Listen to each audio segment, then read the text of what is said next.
What up, guys? Welcome to Walk Off Wagers presented by Pub Sports Radio. We're live here Sunday mornings, 8 a.m. over here on the West Coast, 11 a.m. over there on the East Coast. Shout out to you guys for being here. We had a great opening show last week. I think we got 150 likes, which exceeded our expectations. Stoked for you guys to come out and show that support. Appreciate everyone in the chat for showing out early. I see my guy Skylar V's already in there talking about them Dodgers. You guys see the shirt. They already won the series, so today don't matter. But with that being said, this is my co-host right here, Spoon's Bets. Spoon, how was your week, my guy? It was a really nice week. The weather's starting to improve out here in Ohio, and some of the bets are going through. I'd like to just keep winning. Today's card is amazing. We got so many games on Sundays. I love this. I go on Thursdays with Jimmy the Bag, and it's such a short card. There's normally 5 or 6 games. So it's the exact opposite here when we come in on Sundays. I love it. You get so many different angles to attack. Love to hear it. Love to hear it. Yeah. It was a good week with betting on the bag with me. I had a good profitable day Friday. Yesterday, I had a slightly, I think I went 3-3 and lost some juice on the show with the guys yesterday morning. But it's been a good week, though. Looking to do this show. This is the second official show day. So it's exciting. See my guy Justin in there. We'll be seeing him up here shortly as well. But yeah, we got a couple hard hitters, heavy hitters as well backstage that are going to bring on, give out their best bets for the day as well. Got my guy Jose on the 1s and 2s today, per usual, doing his thing back there. But yeah, I mean, we got a lot of games to talk about. So let's get right to it. I think we're gonna get into Houston and Texas. Yeah, we got the Houston Astros versus the Texas Rangers today at Globe Life Field at 105 in Arlington, Texas. The weather's going to be really nice, 85 degrees most of the game. Small chance of precipitation. I'm seeing 5 to 10%. Winds blowing out to left field. Not going to matter, though, because the roof is going to be closed here. I see this is a slightly pitcher-friendly park when the roof is closed. Looking at this game, you got 2 pitchers at different points in their careers. Framber Valdez is a vet who's had many good seasons, and this season's just been a little bit rough start. And on the other hand, you got Jack Leiter, a young pitcher who's never really been able to put it together. His last couple games, he's showing some signs of life, but I think this Rangers bullpen's in a bad spot, and I think this Astros bullpen is in a much better spot. All their big arms had a day off yesterday, and if you look at the Rangers setup man and their closer, they're both dealing with injuries over the past week, and that's a tough spot to be in, especially to have a big series versus one of your regional rivals. I think it's a really good spot for the Astros to take this game. I was kind of hoping Yordan Alvarez might come back for this game. He's been on the IL, and he's been available to come back now for a couple days, but it doesn't look like he's going to be in the lineup today. I still think Astros are going to win this game. There's so many different opportunities for them to get on the board versus this Rangers team. I don't think Leiter is going to go out there and pitch more than 6 good innings, and if he does, so be it. Yeah, I got the Astros minus 118. What about you, Wine Time? You got anything on this game?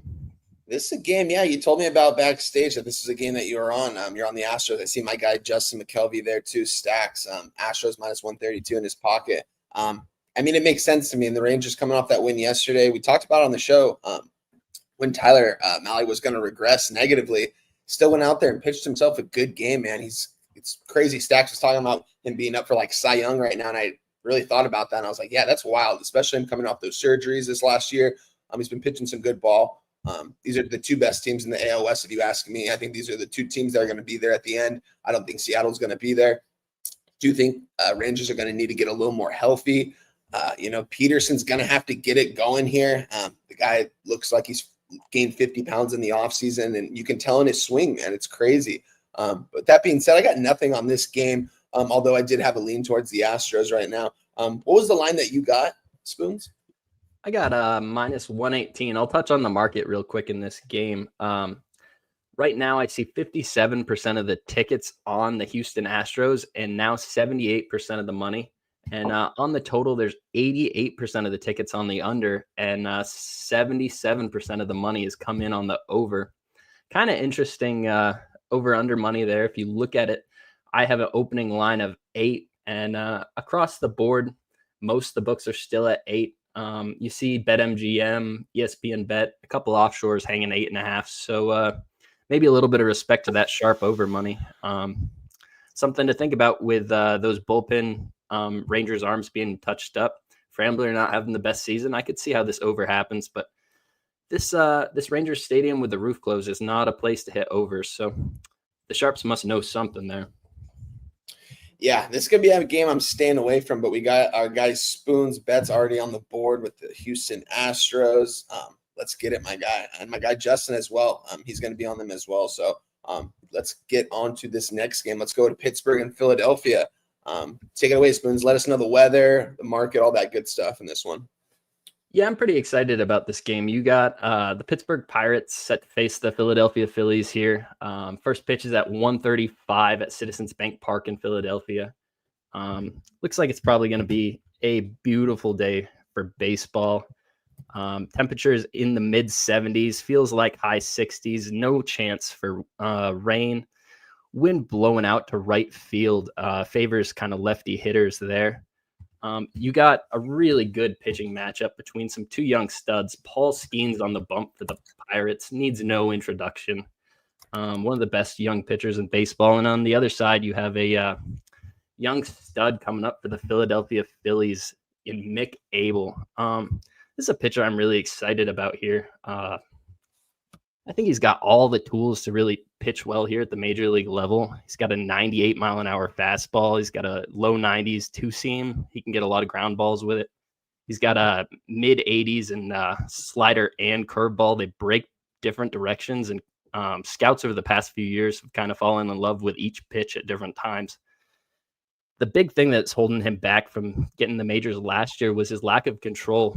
And one thing a lot of pitchers deal with when they make the jump from the AA level to the AAA level is you use a different baseball. The AAA baseball is a major league baseball, and that AA ball just has different seams, and trying to learn how to throw it is it's hard for some of these guys. But this season, he's got his walks way down. He's earned this start.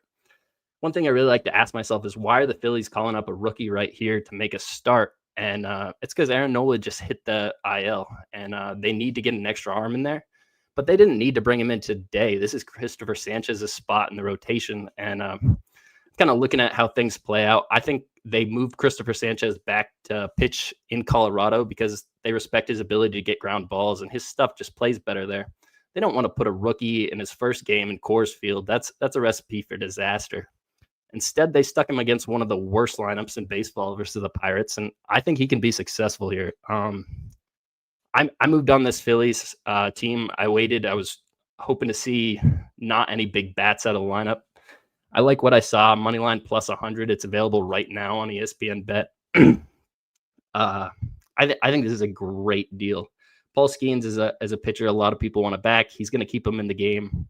Might even be able to go 7, but at the end of the day, the Pittsburgh bullpen is going to have to come in, and the Phillies bats can get to Skeens. I think they could definitely get to the Pittsburgh bullpen, and I really like Mick Abel's ability to keep Phillies in this game.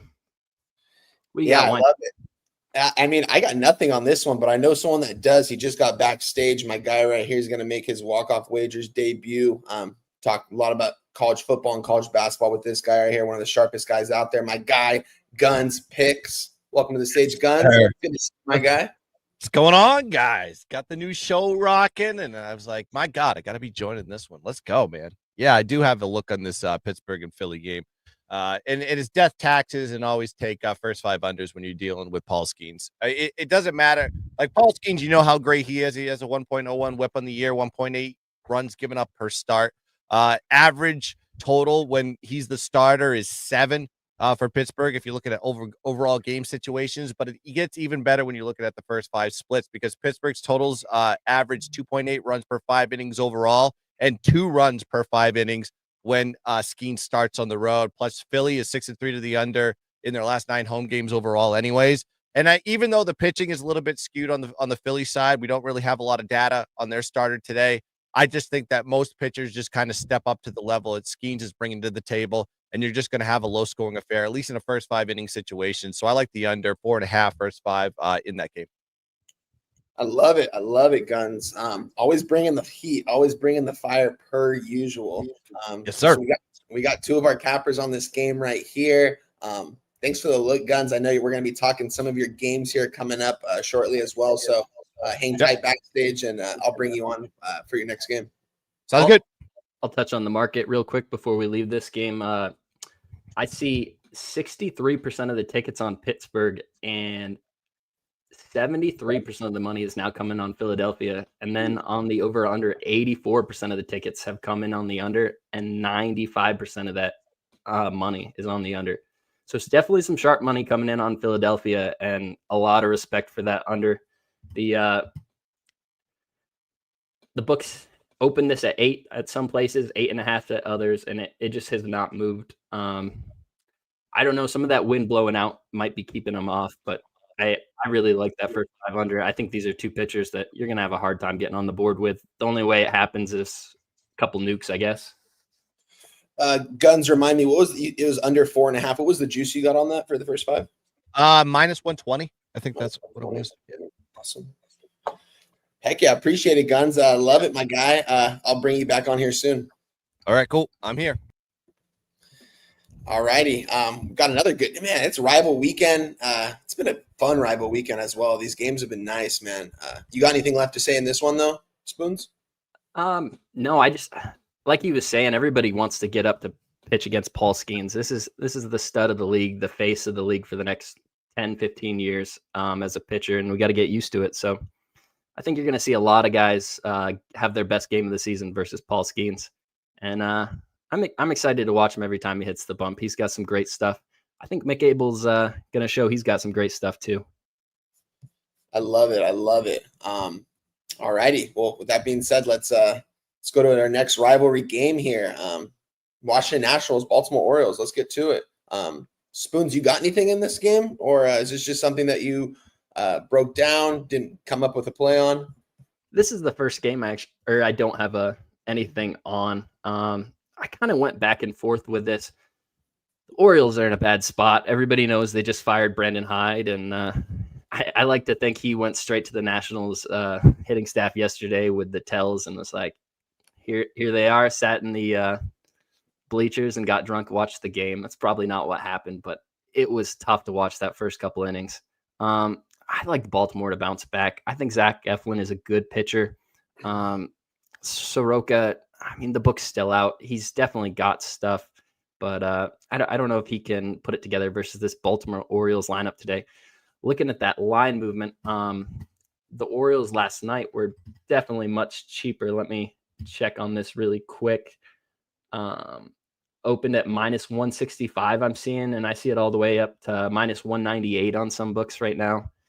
So the books are seriously respecting the Orioles here, and that's probably because 79% of the tickets and 93% of the money is on Baltimore.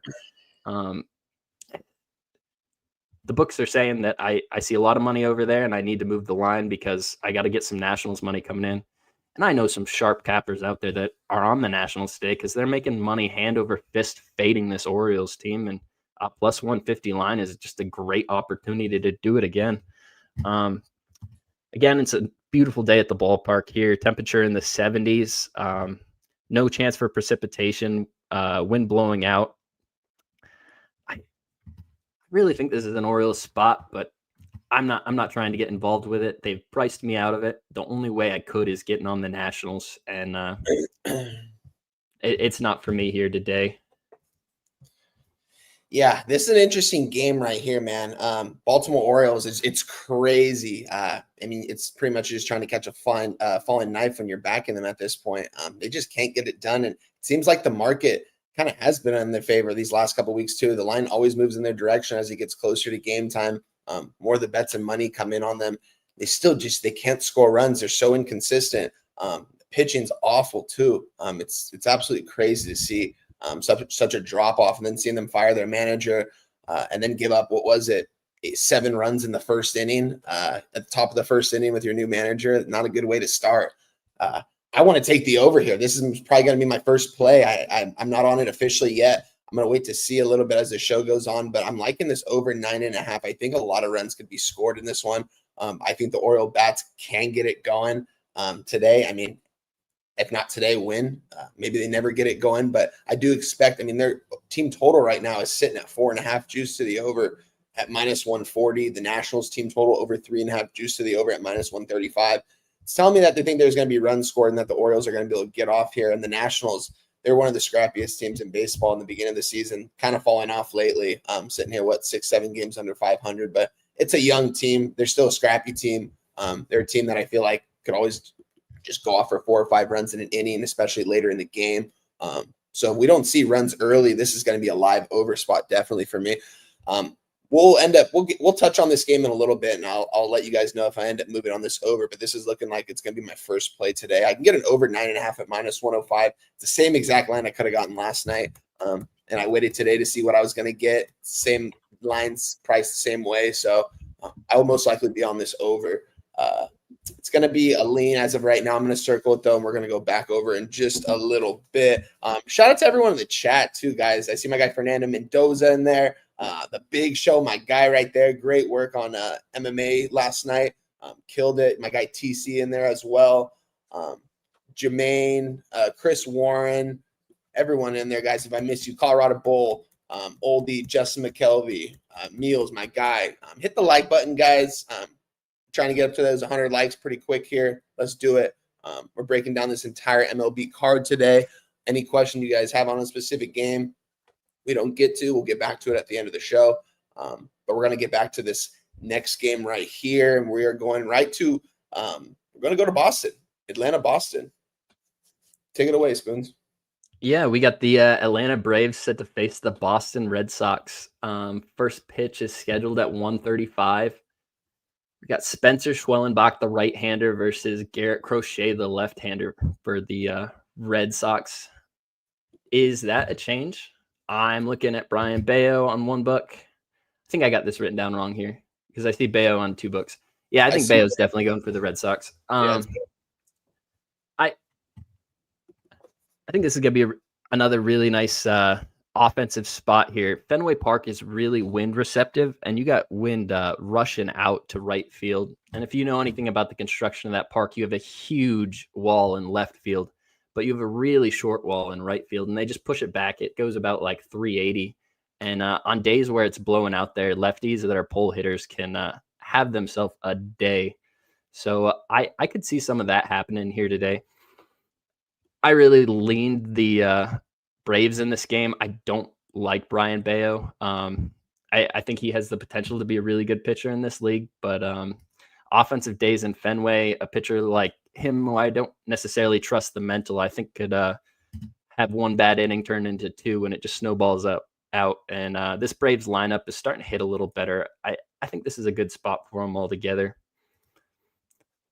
The market in this one, you have 53% of the tickets on Boston and 91% of the money. The line opened at minus 125 plus 105, and it hasn't budged anywhere with that 91% of the money. So maybe tells me the Braves, the books definitely do respect the Braves. Then all the money's coming in on the under, 84% of the money and 71% of the tickets. And I see that line just moving up. It's gone from a 9 at open at most books to a 9.5 just about everywhere. So I think they're respecting that offensive weather that they're seeing here today. Really low pressure allows that ball to carry as well. Something we saw over in Wrigley Field earlier this week in that crazy game with the wind. Yeah, this is another game I really want to move on the over on, honestly. I think there's going to be a lot of runs scored in here, too. We're sitting at another 9.5 here. And I do see offensive weather. I do see the wind blowing out. It's looking 14, 15 miles per hour. Wind gusts up to 20, potentially 20 miles per hour. Yeah, I like the over here in this spot. This is another spot. I might be on overs today, guys. I just think it's going to be a lot. We got some offensive weather going today on a Sunday afternoon. It looks like there's going to be runs in this game, and especially with these 2 lineups, both these 2 lineups, they're deep lineups, 2 lineups that I like. So I do think we're going to see runs scored in this one. Another one I'm going to circle and write down that I'm going to get back to as we continue to talk the card, but I think I'm going to move on both of these overs here very soon before the line moves away anymore. Do you have anything else in this game, Spoons? I really like that look that you got right here. The Braves really did reach out to me, but I got enough early action in this spot. I love when the money is coming in on the under and the line is moving to the over. Just that inverse movement really, you can expect the books to do certain things with money. And when you see inverse money, it's because they have a different take on the game than what the public does. And generally the books are going to be sharper than the public. So I like your look there. I'm not going to get on it with you, but I think it's really sharp. Let's go. I know we've got a capper backstage has been waiting patiently. Can't wait to talk to him about this next game coming up. We're going to go to Detroit and Toronto. With that being said, we're going to bring on my guy, the Sean Higgs Picks YouTube channel. My guy right there. Watch it every single day. One of the sharpest cappers out there. He's everywhere, man. You see this guy everywhere, giving out plays, giving out winners. Love talking ball with him. Let's bring him on, Mr. Sean Higgs. Good morning, fellas. What do you say? Top of the morning, Sean. Good to see you, my guy. It's been a while since we got to share the screen live, man. It's football though. You get college hoops is fun. People get wrapped up in, but baseball's a prickly pear. Some people like it, some people hate it. And then they're all wrapped up into the NBA playoffs. It's like, oh, the playoff. I love me some MLB, and if they're slow start, I'm having a nice little month, nice little run here. So let's see if we could keep pounding out the winners one time. I love it. And Spoon as well. I'm sorry, Spoon, leave you out there. And I got my other guy. Good to get on screen with you. I got my other guy waiting in the wing too. I realized that this is one of his games as well. So we're gonna have 4 cappers on screen for us, and we're gonna have my guy on the ones and twos. We're gonna be talking about. We just talked about his ball team. Maybe he'll come on here and show some face. But let's bring back on my guy, Guns Picks. Guns, what's up, my guy? Yeah, yeah, definitely have. I have a 2-pack in this game, so there's 2 angles that I like about this Detroit and Toronto game. But I want to go back to that Atlanta Boston game. I think Boston plus 110 is. I like that play as well. I mean, when you got Bayo on the mound, Boston is 4-1 straight up on the year. When he's the pitcher, he's only given up 1.4 runs per start. His WHIP is a little bit high at 1.41, so maybe he's due for regression. That is a concern on this one. And Schwellenbach is 0-3 straight up. Actually, Atlanta's 0-3 straight up on the road when Schwellenbach pitches. He gives up 3.7 runs per start on the road this season. So, yeah, I like Boston today. I love it. Spoons, I'm going to have you intro this game, and then we're going to go around the horn. We're going to start with – you're going to break it down, and then we're going to go right to Sean. Then we're going to go to Guns, and then we'll go to me last. Yeah, we got the Detroit Tigers facing the Toronto Blue Jays today. This game's scheduled for 5:37. Do I see first pitch? We got Jackson Jobe versus Jose Barrios. Jackson Jobe, a rookie for the Tigers, and Barrios, a seasoned vet for the Blue Jays. This game is taking place in Rogers Center. I have the roof being closed. I checked before the stream, and I didn't see an official post from Toronto yet, but due to the weather, they should be closed today. When that happens, it definitely changes the effects of the ballpark, but just noted. Do you guys, for the market, I see 54% of the tickets on the under and 84% of the money on the over. And then I see 50% of the tickets on both sides for the money line, and 87% of the money has come in on Detroit.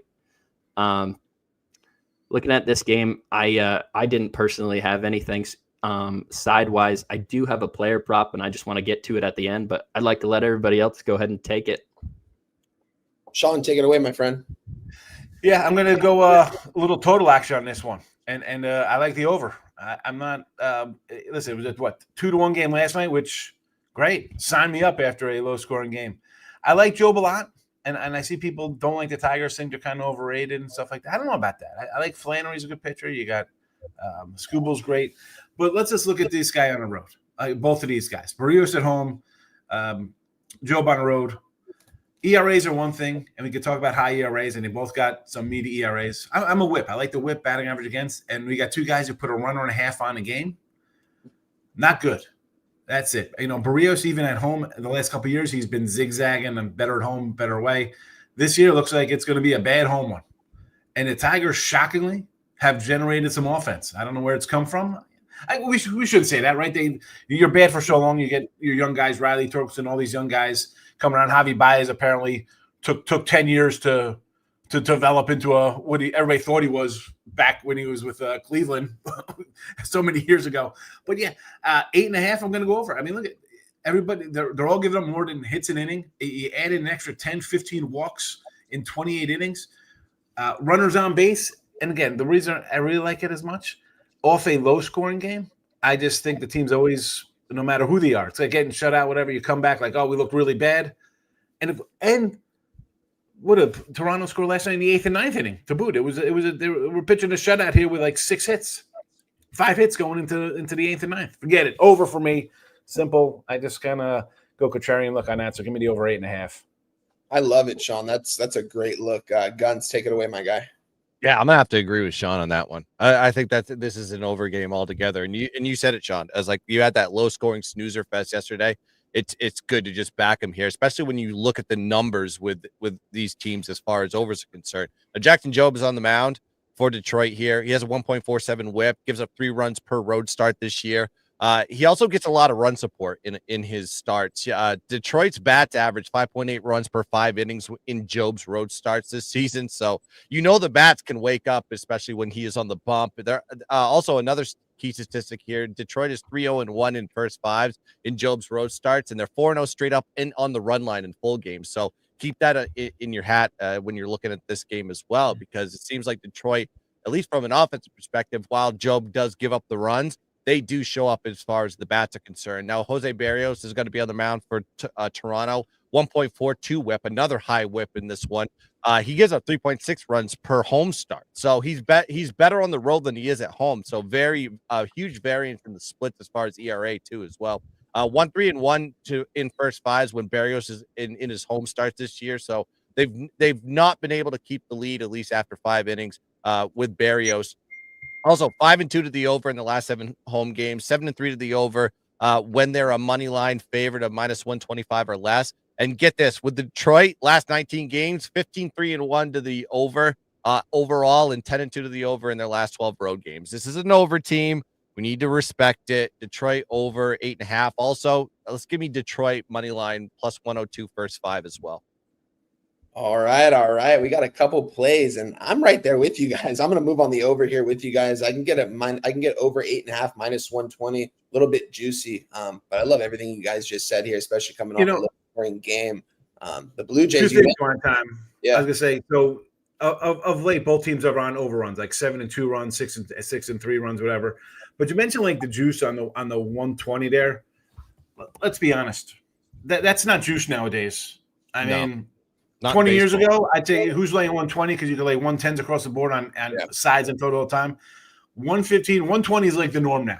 So I don't even consider that juice. I know people are like, oh, you got to find a line. Well, this ain't, 97 where everybody's running, -110s. So 120, enjoy the 120. If you find a 117, you're cooking with gas. But, I'll always lay the extra 10 cents. I mean, it's – I know people are like, oh, you're not smart. Well, you know what? They don't offer it. Good luck finding that. Really. I mean, there's offshore. You got to really hunt for that kind of stuff because you're not really finding it for the everyday person. So that's a normal 120. I don't even consider that juice anymore.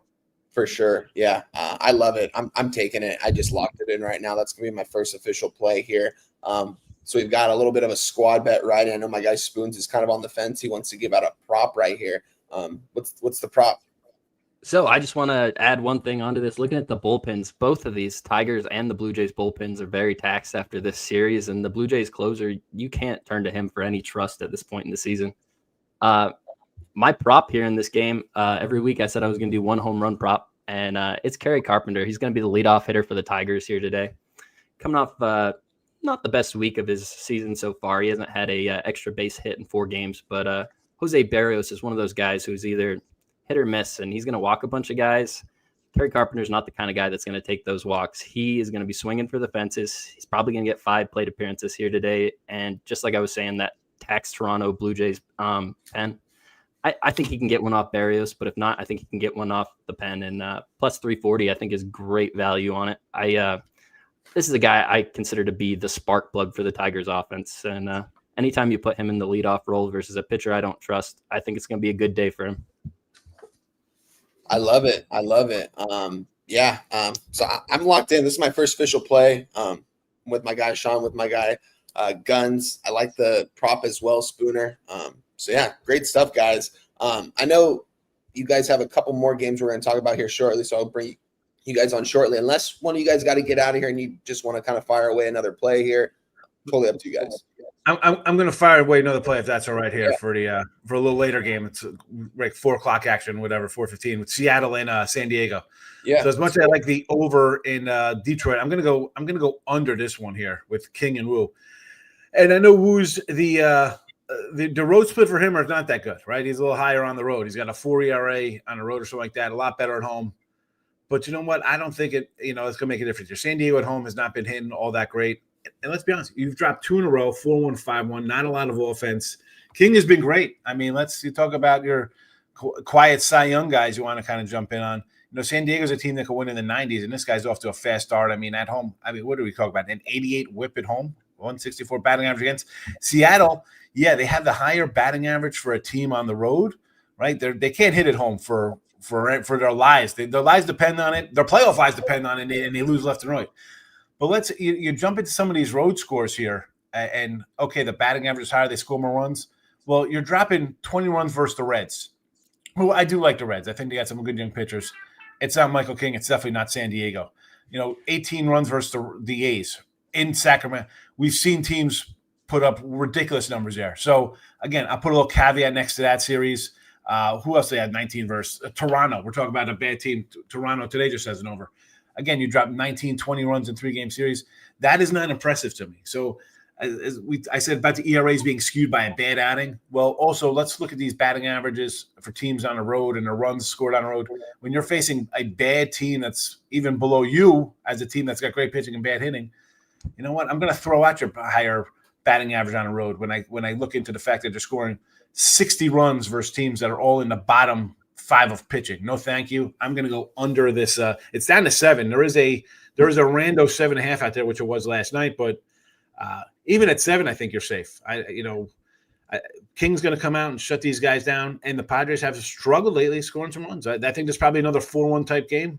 I hate saying easy and stuff like that, but I think it really sails under. But give me the under 7. That's kind of low in today's ball, but give me the under 7 between the Pods and the Mariners here this afternoon. Yeah, I love it, man. I'm getting a 7.5 at -115. So yeah, there still are some 7.5. There you go. I love the look too, because I don't ever trust this Mariners offense. So I definitely like this. It's a low total, but it's most likely a low total for a reason. So I love that right there. Guns, do you have anything in this one? I actually have. We talk about Houston and Texas. I mean, I lean towards the under just because I've been taking a lot of like Houston and Texas unders. But we're in the Padres, but I don't know. I was looking at another play because he told me. I'm sorry. I was trying to get my notes for another play, but yeah, for the Seattle and San Diego. Yes, I kind of lean towards the Seattle side on the money line. It's like Wu is kind of like really underestimated in the market. He's done very well, and actually Seattle has actually really performed with him on the bump. So I think you can get some value in there. I took Seattle on the money line. I lean towards that direction in the full game. That's the way I'd go with that one. Yeah, I'm not going to trust the Padres here. I tried to trust them yesterday and didn't like it. Was there an echo? There was. All right. I trusted yesterday. I didn't like it, so I'm not going to back the Padres again. The Mariners, I just don't have a good read on them. My ROI, either backing them or against them, doesn't ever seem to be a good ROI, so I'm going to stay away from this game. There you go. You have anything? You have any other games you want to talk about, my friend, before you get out of here? Yeah. I got one more I can give out to the people here. I'm going to go back to the well, and I got burned on it yesterday because of stupid extra innings because nobody could score runs in that game. But I'm going to go first 5 with the Athletics money line plus 110. I think we can get some value there. Springs has really performed well. I think they're 4-1 straight up in first 5s when he's the pitcher on the road this season, and they're going against Verlander. And Verlander really has not been. He's a big name, and I think the public kind of like overinflates him from history or something like that. But he's not the same guy. All right, so he's 1-3-1 at home in first 5s this season. And he's lost his last 3 straight home games over in full game situations as well. So I think we can get some value here, especially coming off that deflating I think it was a 1-0 1 loss nothing. or something like that, which was absolutely absurd. And Springs has just been really money as far as the market, at least in first 5-inning windows. So I think we can take advantage once again on the plus 110 side for that matter. I think the full game is plus 120. So it gives you an indicator as you see the line shift on the first half side. I think we're going to be taking it here. Yeah, I like the Athletics plus 110 money line first 5. That's what I like that. I like the first 5 full game there with the A's. I had the over yesterday, thinking we'd see runs in out there with those 2 lineups. Maybe today, of course, yeah. I said, let's take the over there. Yeah, it's not even close. I had a couple of Ribby props. I was like, I'm gonna put in a couple of these late. Someone's like, the wind's blowing out. I'm like, all right, I could, jump in. Yeah, 1-0. Are you kidding me? It's like, what the heck? So today's game is going to be 8-4 in the 7th inning. So it's going to be high scoring affair. I think I lean Verlander. I mean, come on, he's great. Put him in the Hall of Fame, but he's not the same guy as he was. Forget last year, 2 years, 3 years ago. He's just a fade. I'm not laying 150 with that guy. No, thank you. You fade him all year, you'll be plus money. And he's given up 5 runs or more in 2 out of his 5 home starts too. So it's not. Listen, this A's team, they're like the Tigers. You're bad for so long. You draft young guys. You trade away your stars and get young prospects from other teams. Well, you see how these young guys are hitting. You see, Jacob Wilson could be Rookie of the Year. Soderberg, Rooker, Butler. They got Lane Lears, the catcher. They got some decent hitters that were top prospects for organizations, and they can be dangerous. Yeah. Yeah, I like the Athletics batting order going into this year. I mean, they're 1 through 4 with those young guys, and then you put Rooker right in there too. This is going to be a threat going down the line, going in a couple of years from now. This Athletics team, it's going to be cool to see where they go. But love the work. I appreciate you guys for coming on, man. Great work as always. You guys came in, brought the fire. I know you guys are 2 really busy people. You guys have your own shows. You do shows, so it means a lot for you guys to stop by here. Me and my guy Spoons are going to break down the rest of the cards. You guys are more than welcome. Hang out if you guys want. I know you guys are busy, so no need to hang around. But I appreciate you guys. I'm going to take you guys out here one at a time. But Sean Higgs, plug yourself, my friend.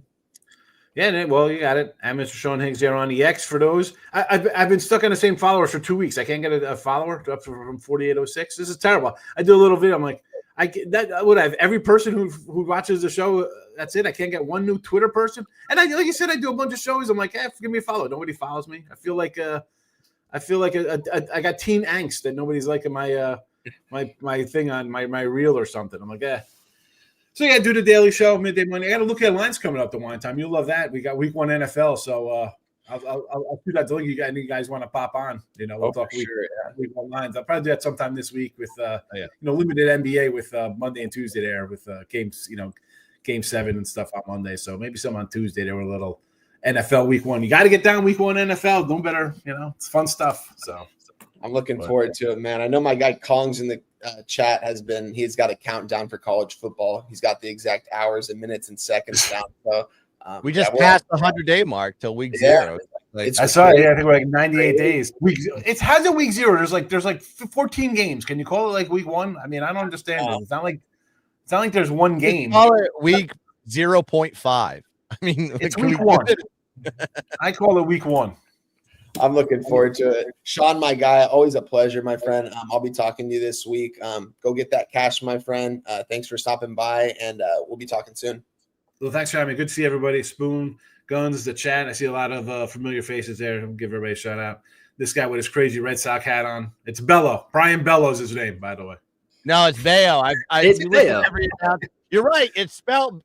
I've been calling it Bello all last year. I call him Brian Bello. Bayo.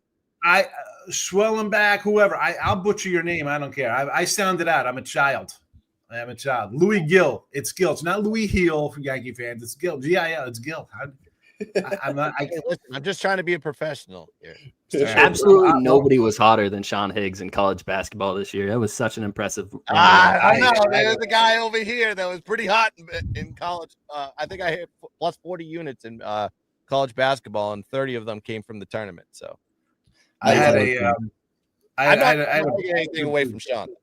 I had a good run. At one point, I was up over like 80 units. Oh well, he beat me. Guns. I was rolling. I mean, tournament, I was like 500 or whatever, but the regular season was really a record breaker one. I want to say I did like a 64% NFL a couple of years ago, which is ridiculous. Like I'm happy with like 55%, right? That's a good number. I know some people are like, no, it's not. You bet 100, 200 sides and totals a week ahead of time. You're doing pretty good in life. But even listen, you're up 40 units in college hoops. What are you talking? That's rarefied air, man. People don't get that. They think it's like I could do that. I had a good week. No, it's not hard. It's a rarity. I'm hoping for next year to be just as good. Like half as good. Will get me a little plus at 54%. I'll be happy. But yeah, it's a good one. But that's in the past. It's what you've done today, man. People don't care. They don't care. They don't care about your past. They don't care about your previous record. Please. It doesn't get me an extra follower. That's for sure. Today. Yeah. All right, gents. I appreciate you, Sean. Have a good day, my friend. Guns, plug your channel, my friend. Again, appreciate you for stopping by, my guy. We've been doing this for a while now, talking sports on Saturdays. Now it's on a Sunday, so love to do it with you, my friend. Plug your channel. Yeah, the Guns Picks channel on YouTube. It's gunspicks_channel. Go check that out. I took a little bit of a break after college basketball. We had an electric run there, and now I'm getting into the baseball content. Daily baseball picks on the Guns Picks channel, and then we're going to transition into college football, college basketball, NFL, the whole bit. The prop gun will be back. Of course, the gun belt will be back. So go check that out on Guns Picks. And just follow me on all social media platforms, GUNZPICKS on X, Instagram, and TikTok. I put up video clips, and also my banter and all that is on X. If you don't follow me there, I think most of you do. So GUNZPICKS. Thanks for having me on. I love coming on a Sunday. Gets my energy up. Let's catch some tickets. Let's dominate the board. And as always, let's keep dancing. Ba-bang! Great work, Runs. Absolutely amazing capper. Thank you both for coming on. You're an average of the 5 people you spend the most time with. I want winning cappers like that on all the time. I love it, man. I love it. Yeah. Love to talk to those two guys, man. Just not even about sport. Just, just talking to those two guys, being on the screen with them. Two really good people that I met, I've been talking to for a couple of years now. Two guys I really respect in this industry. So, and shout out to my guy Cedars in the chat right there. He said 8:45 a.m. sounds like wine time to me. My co-host has got a glass of wine right next to him. I don't, but I got a cup of coffee next to me. My other guy, Dean Count, call me showing love as always, my guy. Good to see you, my friend. Hopefully your Sunday is going well and your guys' day off. And yeah, cheers to you guys, man. And let's get right back to it, Spoons. We're going to have my guy Stacks come on here in a little bit, give out a couple props, I believe it is. But until now, it's just going to be me and you. So let's get right to it. I think, we got to Detroit, Toronto, Cleveland, Cincinnati. Let's get right to it. I just want to touch quickly on Fernando Mendoza's comment there. Alvarado suspended 80 games, one of the biggest arms in the Phillies bullpen. Performance-enhancing drugs. I'm not sure what enhancing drugs he was on, but he should have tried to find better ones. That Phillies bullpen could definitely use it. Facts.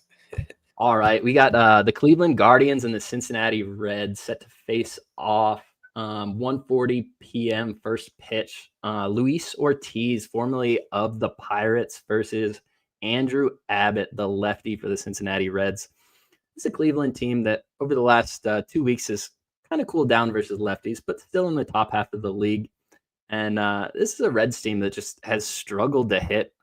This Cincinnati Reds ballpark you see today, the wind is blowing 9 miles an hour out towards center. This is one of the least receptive ballparks for wind. Some places like Wrigley, when it's windy, the direction you see, it's going to be very receptive and it's going to go that way. And then some places like Oracle, when you see the winds blowing out 15 miles an hour, you're just going to see that every day just due to the way the weather patterns work with the water around that park. But specifically, all these parks get built with an idea to keep the wind from affecting it too much. Oracle has a bunch of barriers in the way to keep that wind from doing anything, and that's why it swirls so much. But Great American, when it was built, they built it so Ken Griffey Jr. could break every record known to man, and it's always been that way. So you don't need the wind for it to go out. The fences are short. This is a great place for people to hit home runs. I look at this as just a Cleveland Guardians spot. The Cincinnati bullpen in attacks positions, Emilio Pagan has pitched in back-to-back days. Tony Santillan, back-to-back days. Ashcraft, back-to-back days. Rogers and May have both pitched in the last 2 days, and Suter obviously had to go yesterday. If you look at Cincinnati's bullpen, they're already missing 2 arms, Mole and Gibat out for 15-day IL, and they recently lost 2 starters to the IL, and Brady Singer, and forgetting the other starter off the top of my head right now. So that means they're going to really need Andrew Abbott to get some innings today, and I like the Cleveland Guardians lineup to be able to get to him. I think this is a great spot for him. The Guardians bullpen is in a much better position. They can use any arm they want to today. Looking at the market in this game, I see 82% of the tickets on the under and 95% of the money on the under. And this opened up at a 9 at most books, and there's a few sharp books showing 8.5 to me right now, but mostly still 9s available. On the opposite end, I see 64% of the tickets on the Reds and 66% of the money. That line opened up about even, and it has moved in favor of the Cincinnati Reds, and that's probably due to that money movement. I don't necessarily agree with it. Luis Ortiz, I think, is a really good pitcher. Has seen this team a few times being in Pittsburgh. So I think this is just a good spot. The bullpen advantage is such a huge thing for me. I trust the lineups. Andrew Abbott, while I think he's going to be a good pitcher for a long time, and the Reds have a lot of faith in him, you got to look at the position you're in, and they haven't set him up for success today. Yeah. For me, I got plus 115 on that. I didn't give out the line. Let me see what I'm currently sitting at right here on this. I got Guardians plus 122 right now at my book right now. I've been on it's crazy, Spoons. I mean, this Reds team, I have nothing good to really say about them a lot of the time. Other than the last 2 games when I've backed them, gotten me cash. They went from a dog to a favorite. One of them got it done. They were a small favorite. Now we're seeing them as kind of a big favorite here, which is absolutely crazy because the Reds this isn't a playoff team. Going into the season, I didn't really understand the hype with this team. I just don't think with this batting order, it's not going to be able to go a full season and make a playoff run. They've got some guys in that order, but not too many guys that scare me personally. But another spot where it's like you're sitting here, the Cleveland Guardians, 5 games over 500. They've lost the last 2 games. The Reds going for the sweep here. And now the Reds are all of a sudden sitting I'm getting a minus 130 right now. It's crazy. Me and my guy Spoons for the first time might be on opposite sides in a game here on our show. I don't know if I haven't moved on it yet, but it seemed earlier when I looked at it this morning, it was a minus 122 at my book, and now it's a minus 131. When I see that much line change on a specific game that I'm kind of waiting to see if the line is going to change, makes me like it. Minus 130, it's a little bit juicy, but Sean kind of mentioned it. I mean, in baseball, sometimes you have to take the juicy plays nowadays. Sometimes the minus 120, minus 125s aren't always all that bad as long as you're hitting at a certain percentage rate and your ROI is good on those angles. I'm going to have to be on the opposite side of my guy Spoons here. I loved this breakdown. I loved everything he said here because, we are going to need a good start out of Abbott here. Really going to, and we're going to need the Reds to hit Ortiz. Looking at both of these team totals, Reds team total over 4.5 minus 115. Cleveland Guardians over 4.5 minus 105. We're sitting with the total right here. Over 9 plus 100. Under 9 minus 120. Man, I'm gonna wait. I'm not gonna do it yet, Spoons. Because I liked your breakdown on this. And going into this, I planned to take the Reds, but I wanted to hear what you had to say because you told me pre-show that you were on this game. So I was like, I got to hear his side here. So I'm going to take some time on this game.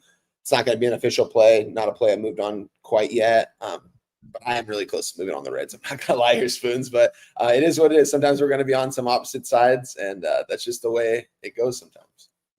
Yeah, this is not an echo chamber. We're here to learn from each other and from the chat. We're spread as much information as we can.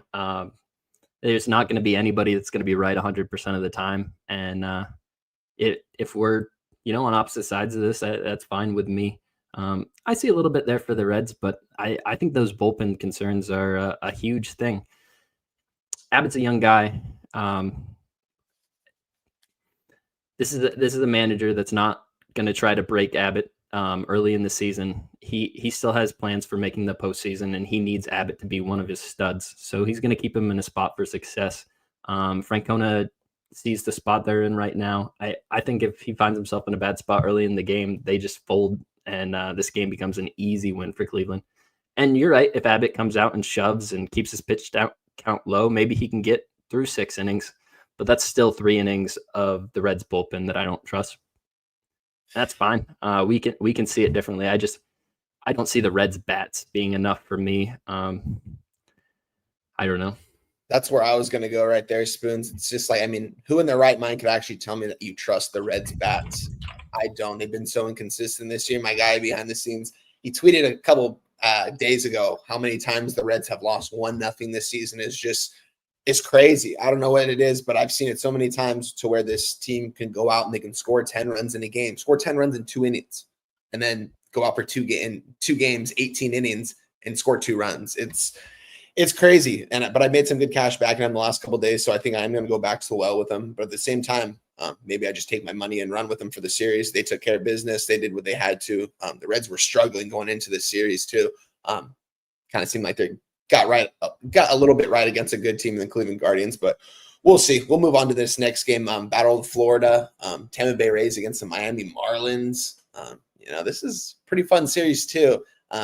Sandy Alcantara yesterday, man. I don't know. It's crazy, but you take it away here, Spoons. Tampa Bay Rays, Miami Marlins, all you. Yeah, I spent some time with this game. I stared down the Tampa Bay Rays -1 line for quite a bit.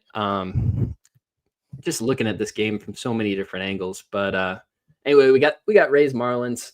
First pitch scheduled for 1:40 Eastern time. Shane Baz on the mound for the Rays. He's got a 3-2 record on the season. Not really having one of his best seasons, to be honest. The last few games, you see some rough starts from this kid. And Cal Quantrill on the other side, who's definitely not having a great season on his own mind. Only 38 innings pitched, 14 walks in that amount of time. Opponents are hitting 245 off him. I see this game as only a Rays spot. Their bullpen is not anything I have a lot of faith in, but all the arms that you need there are available today. And if we're talking about bullpens you do not have faith in, it's the Miami bullpen. I look up and down it, and Anthony Bender is about the only arm I trust in it. Calvin Foucher has had a decent season, but a lot of these guys just wouldn't be in bullpens on different teams. So I think there's so many ways for the Rays to get on the board today and really take apart this Marlins team. The market in this one, kind of interesting. You got 58% of the tickets on Tampa Bay side, but 71% of the money on the Marlins. So definitely some sharps right there. And you got 80% of the money on the under in this game and 95% of the money, only 80% of the tickets, I'm sorry. And that is accompanied with no line movement. Opened at an 8.5, and it is stayed at an 8.5. A little bit of respect for the Rays, more at the public books than the offshores, but that's what I'm seeing right now. I ended up not backing the Rays. I don't trust their bats enough either. And looking at Shane Baz, I could see the Marlins bats getting to him. Edwards, Norby, there's some guys here that could match up in a decent spot. All in all, I didn't mention the weather in this one. I see really hot, feels like 93 for most of the game, 0 chance for precipitation. Do they have wind? I can't find it on my other one. You want to take this one away one time? I don't got anything. Yeah, no, you're all good. I'm seeing right now wind blowout 9.2 miles per hour towards left field, 89 degrees. It's going to be a hot one here in Florida. Should be at least. Battle of Florida right here, man. I believe it's 1-1 going into the series with these two teams. Miami Marlins been kind of playing under the radar this season. Started off the season really well, and now here they go. 10 games under 500. Tampa Bay Rays, this team is going to be where they at right now pretty much throughout the whole season, around 500, hover around, hover below, just above at times. That's just what this team is. I wanted to move on the Rays so bad yesterday, especially live. I was a little bit too late to move on him pre-game. I was very close to hitting the trigger, didn't end up doing it, forgot about the game a little bit. It started. I was able to get him live at like minus 135. Almost did it, and I didn't end up moving on it. Wish I did. This is a spot, though. I mean, we're seeing, the line open up here, minus 152 over here for me, I believe. And now it's sitting at a minus 160, over 8.5, minus 120. It's a tough game. I've been kind of keeping myself off Marlins games, Marlins and White Sox games, it seems like the last couple of weeks. And it's not a game I really want to get involved with here. Do I think the Rays should be able to win this game here? Yes. Sitting at minus 160. It almost looks appropriate, though, at what the line is here at minus 160. It's not enough for me to move on here. I mean, minus 1.5 on the run lines plus 100. It's not enough plus money for me to take them. And on the minus one, it's still going to be a little bit juicy. And I think this is just going to be a game I stay away from. I want nothing to do with. If there's anyone in the chat that has anything on this game, let me know what your play is. If you have an angle on it, let us know. And shout out to everyone in the chat, man. I believe we got about almost 75 likes in here. Let's get to 100, guys. We should be able to get that. We've got over 100 people in the chat right now. See my guy Brian Smith in there. AM, per usual, always in there. Summit, just my 2 cents. Old E, my guy right there, always showing the love. And shout out to Old E for gifting 5 Pub Sports Radio memberships earlier, doing the breakdown. Wasn't able to give him a actual good shout out, but shout out to you, my guy. Appreciate you for always showing support. You're always here. So appreciate you, my guy, and good luck today on all your action. And yeah, guys, hit the like button. Let's get to it. And that being said, we can move right on to the Minnesota Twins against the Milwaukee Brewers. Another interesting series here. Take it away, Spoons. Yeah, we got Twins Brewers set to take first pitch at 2:10 p.m. today at American Family Field in Milwaukee. Looks like it's going to be a little bit cooler here today than some of the other parks. It feels like the high 40s and the actual temps are going to be in the low 50s. You got some wind blowing from left to right. I don't think it's going to be a huge effect in this game. I see a slight minus 5% runs overall today, and just plus 5% home runs. So that win might help a few home runs to the right. But looking at this game, I see 2 pitchers that I love. Fastball Freddy is just somebody that's come up with Milwaukee as a Cubs fan. He's been frustrating to watch. He really good pitcher. Milwaukee, they know what they're doing with the arms for the most part. And on the opposite side, you got Zebby Matthews. He came up last year and had some success. Definitely got shelled a few times, but any rookie pitcher that comes up to the majors probably going to face a few obstacles. It's really hard to pitch in Major League Baseball, and that's why you see so many guys fail at it. But this Zebby Matthews is one of the highest prospects in all of Major League Baseball. I like his stuff. He's got 5 pitches. I think it plays really well here versus this Milwaukee lineup. I'm not in love with it. I think they can maybe get a run or 2 off him, but where the real advantage comes into me is this bullpen. Milwaukee's bullpen, after so many years of having the Airbender back there and Hader, they finally don't have it. It's a bad bullpen. Finally, you got the one McGill brother, who's pretty good, but outside of that, there's just one Koenig that I sort of trust. So many arms I don't trust, and I think these Twins bats, they're so hot. I think they can really get to them. Like I said, Peralta relies on that fastball a lot, and the Twins are a good fastball hitting team. I think this is a Twin spot. You're getting a deal because Freddie Peralta is that guy. He's a really good pitcher, and most people don't know who Zebby Matthews is. And when they go to look at those stats from last year, they're going to see a few blow-ups and be like, it's not for me. I took the Minnesota Twins +1. I think I got minus 115 on it, minus 110. I tweeted out on X. I don't have it in front of me at the moment, but I took the +1 just because I do have some respect for the Brewers, and I think maybe Peralta can just have one of those games where he goes eight innings and kind of keeps the Twins off the board. But even if that happens, I don't see any way where they can walk away with this game, and that +1 gives me the chance to get my money back if they just lose a tight game. And I really expect them to fully win.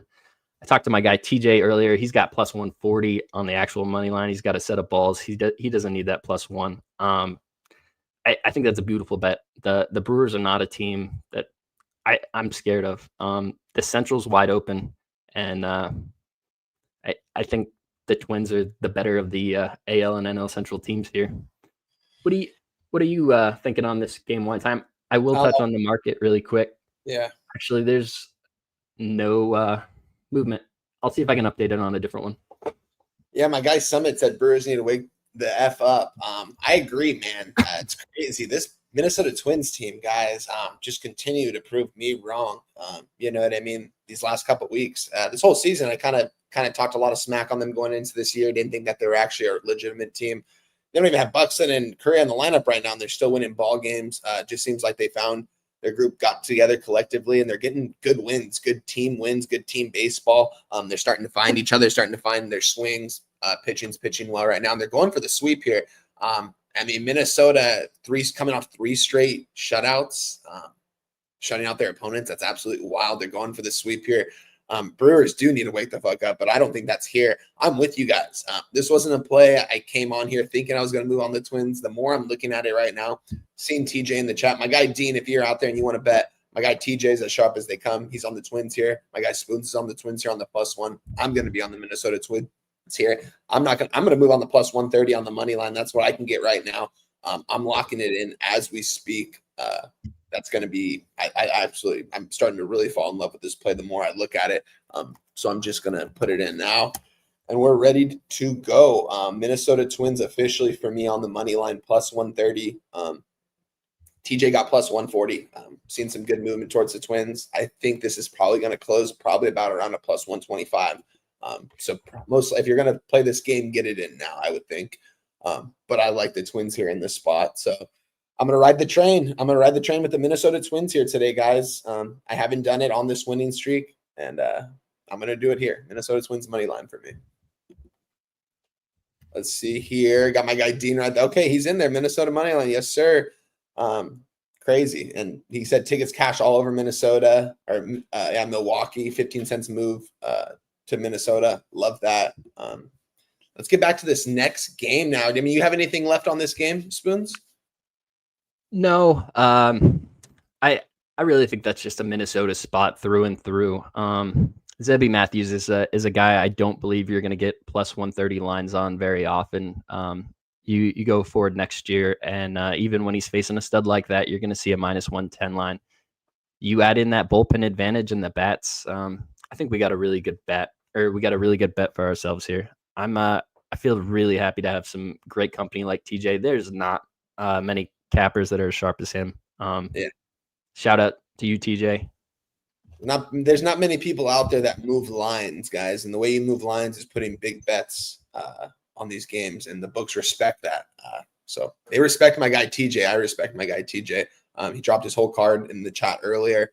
Shout out to you for that. He messaged me earlier saying he's going to be late today, so he didn't want to come on the show late. So I appreciate him for letting me know. He'll be on one of these shows here coming up, but he's as well another busy guy, so we're on his time. Whenever he can show up, we will take him. Spoons, I'm going to have you get this game started. I'm going to jump out really quick, and I'll be right back. But get us started here on the St. Louis Cardinals and Kansas City Royals. Yeah, here we got the Kansas City Royals set to face the St. Louis Cardinals today at 2:10 p.m. first pitch. We got Kansas City Royals pitcher Michael Wacha, the right-hander, on the bump, and Matthew Liberatore, the left-hander for the Cardinals. This game will come down a lot, in my opinion, to the Royals' ability to finally get on the board versus left-hand pitching. If you look at Fangraphs numbers since the beginning of May versus left-hand pitching, Kansas City Royals are up to 21st in weighted runs created plus, and that's moving up. It's only 72 weighted runs created plus, and I believe the average on that is actually 80. So it's not that far below average. But when you look at most of the teams in the league being way above this, you realize how poor they are at hitting lefties. The line is a little telling in this game. In my opinion, at least. you have 57% of the tickets on St. Louis and 91% of the money. That line opened at minus 120 plus 100. And I'm seeing some books are offering minus 110 on both sides. So when I see that much money on the Cardinals and they're offering a pick 'em, it makes me really want to lean towards the Royals. But their inability to hit lefties is just something that I can't back. I know some sharp cappers on the Cardinals. We just saw TJ say that. I know some sharp cappers on the Royals too. And I can kind of see getting there with both sides. What it comes down to for me is just the lack of trust. And when I'm putting my money on a game, I want to have a little more trust than this. This under, if you can trust these pitchers, this under is it. But Michael Walker has kind of pitched above his head, I feel like, and I can see a path. For the Cardinals to put quite a few runs on him. The lack of respect for that 91% of the money, though, from the books is just really kind of head scratching, and I don't necessarily know what to make of it. So I'm off this game. Wine time, how do you feel? I mean, Spoons, the two teams that have kind of pretty much put me just in the black the last couple of days are the St. Louis Cardinals and the Cincinnati Reds. They've been taking care of business these last couple of games and been getting them at affordable prices. Going into the season, Cardinals expectations for me, not as high as they are right now, being 5-6 games over 500, playing some of their best baseball these last couple weeks. Like what we're seeing from them. Kansas City Royals, a young up and coming team. You always mention, Bobby Witt, fun player to watch over there. Michael Wacha, he's a guy that I never trust out there, especially at this point. I feel like in his career, he can go out there and shove. Don't get me wrong, but I like the way this Cardinals team has been playing the last couple games. Getting a slight 1-0 win yesterday. It was a close game. Maybe we look at this total here. Let me look at this total and see where we're looking right here. St. Louis, Kansas City Royals over 8 minus 110. I'm going to move on the Cardinals. I'm going to take a minus 110. I'm going to take them that they're going to sweep these guys. They're going to put their foot on the throats and say, we're going to sweep these guys right off their fucking feet at home over the weekend, in Rivals weekend. I think St. Louis Cardinals are live here. I think it's sharp. My guy TJ's on it, and we're seeing the line just consistently.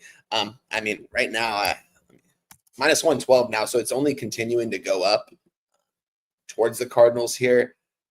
I'm on the Cardinals here. I'm going to give them out on the money line, minus 110. You could probably find a better price at some books. My book's not giving me the best number right now. But I think the Cardinals are definitely live here to get the sweep and get the win here.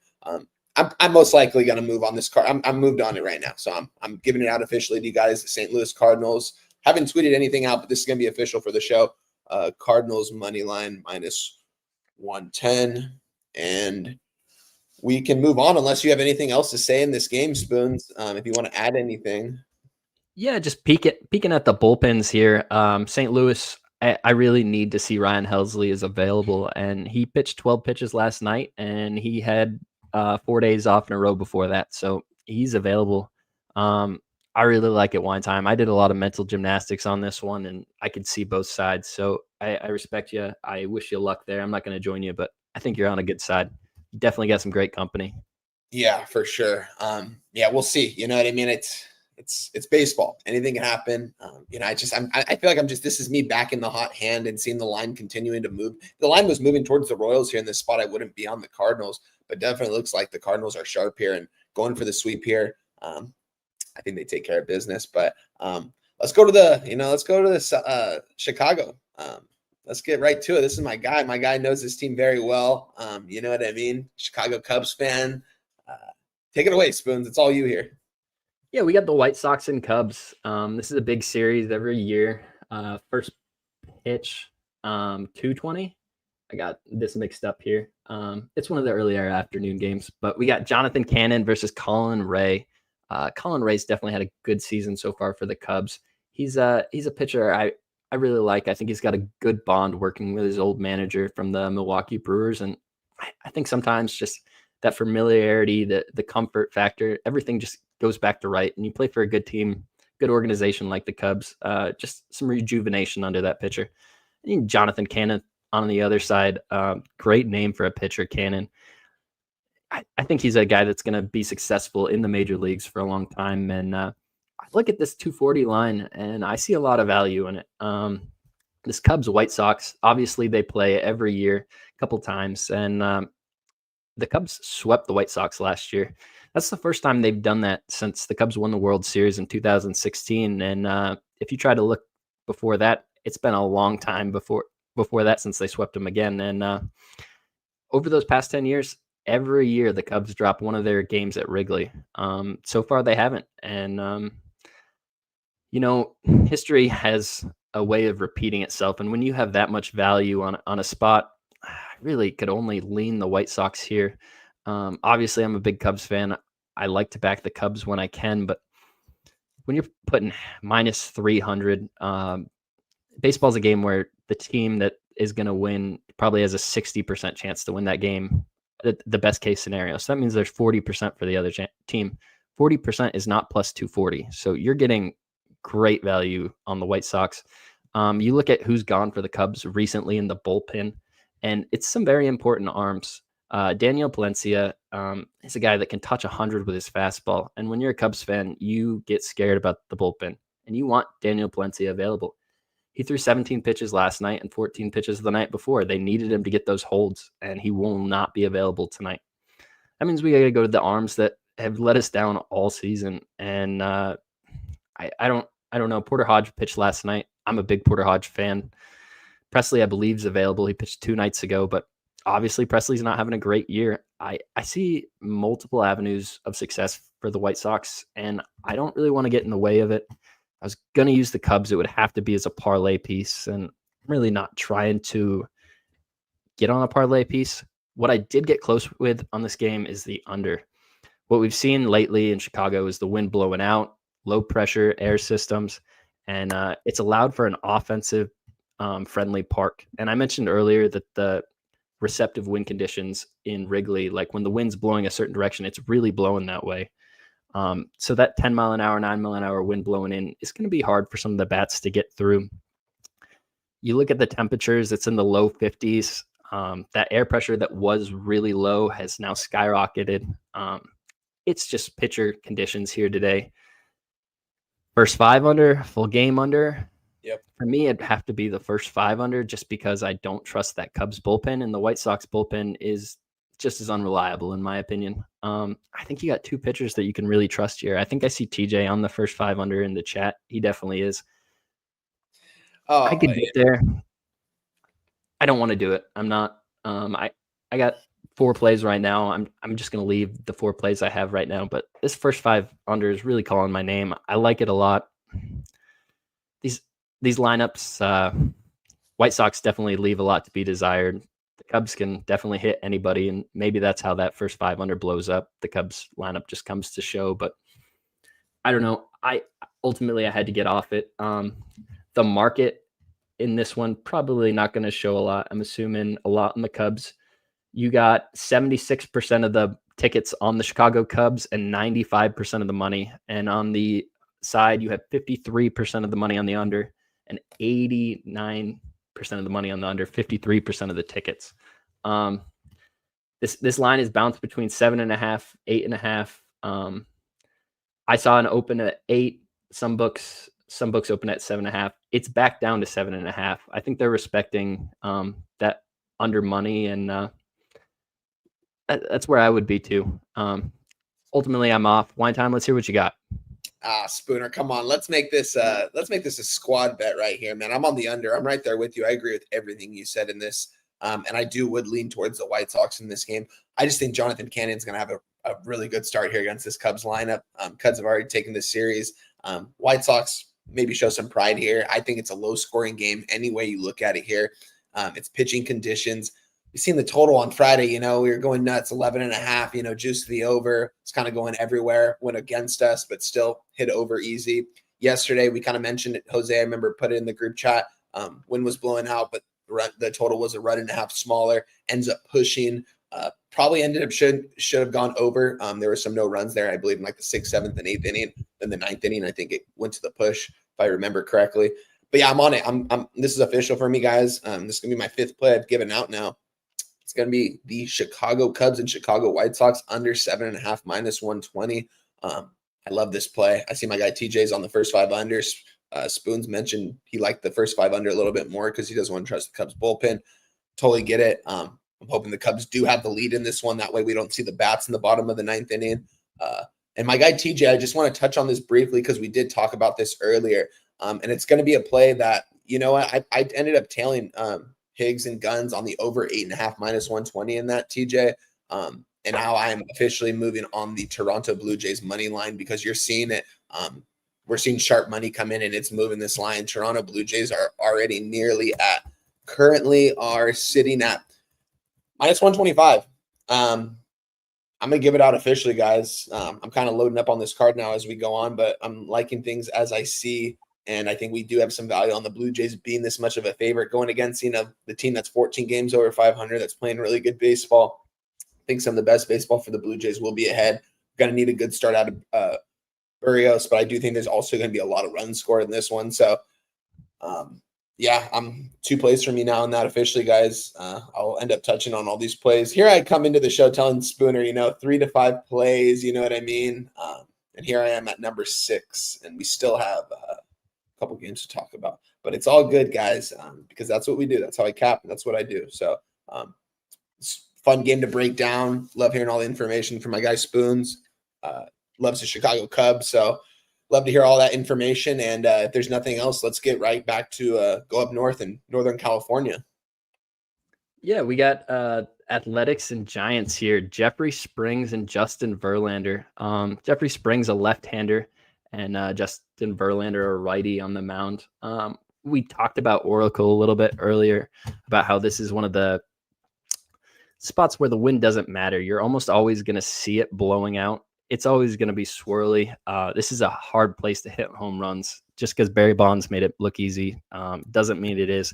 The model I use shows minus 25% home runs today just due to the weather conditions.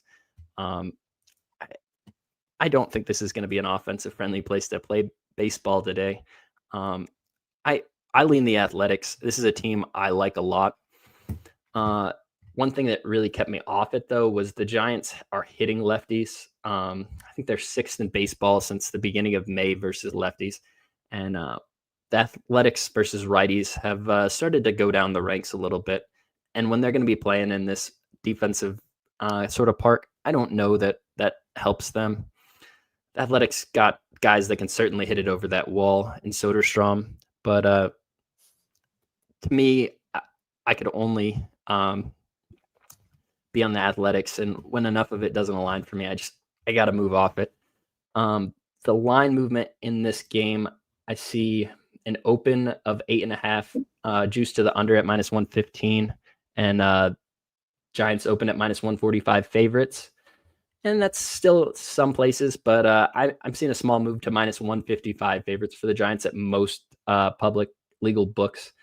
And that's probably because 63% of the money has come in on the Giants. The tickets are about 50-50 either way. I see 52% and 48%. The big amount of money on this game is the under. It's 93% of the money on the under and 95% of the tickets. And as I said, the line isn't moving.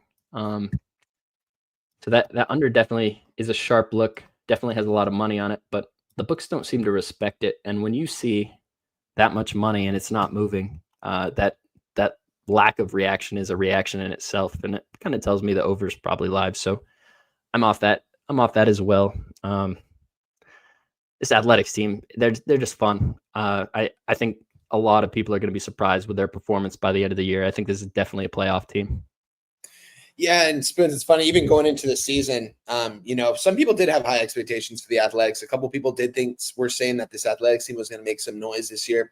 Personally, I didn't actually think. And then the first couple of weeks, I started watching this team and just how scrappy they were and the ball players they have in there. Really got some good guys developing in that system, per usual for the Athletics. You know what I mean? They grow these guys homegrown and don't pay them a lot of money either because they don't got that big market. And this is going to be a fun game to watch for sure. I do see some line movement towards the Giants a little bit. I'm not going to back Verlander, though. I don't take Verlander games. It's just I don't know why he's still pitching in the major leagues, what he has to prove. I get it. He wants to get to 300 wins. It's not going to happen unless he pitches another couple years and somehow doesn't get hurt. It's just not going to happen. Hang it up. You've made plenty of money in your career. Maybe he just has love for the game, and I'm sure he mentors those pitchers and stuff, all that, all the young guys. I'm sure they appreciate him having a guy like that in the dugout because of who he is. He's a first ballot Hall of Famer, one of the best pitchers we'll ever see in our lifetime. He's had some really good stuff, but I just don't take Verlander games. So this is going to just be a straight pass for me. I want nothing to do with this game. So anything else in this one, Spoons? No, I don't have anything else on this one. And right now the Toronto Blue Jays, I just want to make it official. I got -125. So -125 on that officially for me, the Toronto Blue Jays. Let's move on. Battle of LA, man. The series is already over. We know who won the series, but they still got to play that third game here. So let's get right to it, Spoons. My Anaheim Angels against the Los Angeles Dodgers. Let's get it. And I see my guy behind backstage getting ready. Once he's all set, I'll get him going because I know he has a prop in this one and in another game we're going to talk about in a bit. He's ready to go. I see him already ready. So without further ado, Jose, I'm going to need you to I'm going to bring him on, but I'm going to need you to play Stacks. Let's bring on my guy, Justin McKelvey, Stacks play of the day. Let's go get it right now. Stacks, stacks, stacks, stacks, stacks, stacks, stacks, stacks,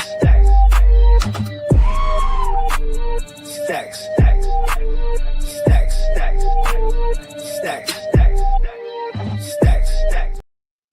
Stacks, my guy. Good to see you, brother. Wonton, Spoons, how is it? I'm good, bro. Well, Stacks. Everything Y'all can hear good? me, right? Everything go well with your son yesterday? No. He'll be out tomorrow though. All right, there we go. I paid the bond. He got a detainer from some shit like 2 years ago, so he could get out. But the magistrate got a little detainer on him, so I gotta go to the magistrate tomorrow. Like one thing after another, but like I said, I put my dad through the same thing, so it's just frustrating watching him do the same shit I did. I feel you. Stacks, my guy. Appreciate you for coming on here on a Sunday, man. I love talking ball with you, man. I'm glad you were able to make it today. You got a couple plays. I know you gave out the Astros earlier in the chat as well. You said you had a couple units on that one. Yeah, I texted you earlier about the Astros line move against me, but respectfully, I'm not one of them. I trust my cap. I don't care if the line's moving. Doesn't make me, don't lower my confidence because I make a bet and the line move against me. Yeah, no, my guy Spoons is right there with you on the Astros. Yeah. So you're in good company there. Spoons, take it away, my guy. Angels Dodgers in Los Angeles. Yeah, we got the Los Angeles Dodgers versus the Anaheim Angels. Angels in the outfield always comes to mind when I see this symbol you wear in the shirt. I love that movie growing up. Got a beautiful day for baseball in the 70s. Feels like 60s. I see some wind blowing out. Trying to find this park here really quick. Not going to be an exceptionally great day for runs. I see -5%, mostly because of singles and doubles being brought down. Looks like home runs will be slightly easier to hit based off the model. Nothing really sticking out as far as the weather goes. Humidity around 50% and the air pressure around 1014, which is pretty average. This is one of those parks that is about affected by the wind regularly. Nothing extreme like what you'll see with Oracle or Wrigley, but I think this is only a Dodgers spot. The Angels have done a great job in this series. Interesting to watch, but Tony Gonsolin, this is a guy I got a lot of faith in. I think he can be a really, really good pitcher. The Dodgers need him to step up and do it. Obviously, the health of this rotation is not where they want it to be. The market in this game, rather interesting. You have 81% of the tickets on the Dodgers, but only 72% of the money. And when you factor in the amount of juice you have to pay to bet on the Dodgers, that means there's a decent amount of sharp tickets on the Angels. And all the money and tickets are coming in on the under. 79% of the tickets, 72% of the money.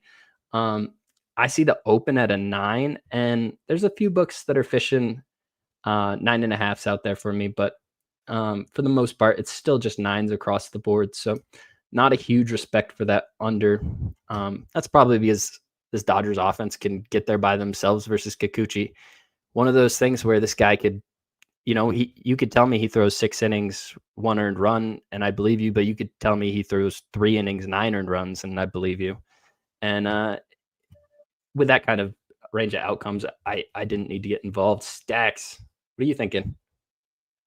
Real quick, one time. As long as I keep in this game, can I pivot from what I sent you? Oh yeah. Okay. I'll go through. I got 3 different bets in this game. And the line moved in my favor for my stacks play today. If y'all want to see it, that's what I was going to give out. It's on my Twitter, so I ain't going to give it out now. But the line is like minus 124 now. But what I am going to give out is the Dodgers team total over 5.5 plus 100. And when you look up and down the line, I don't have a problem with Kikuchi.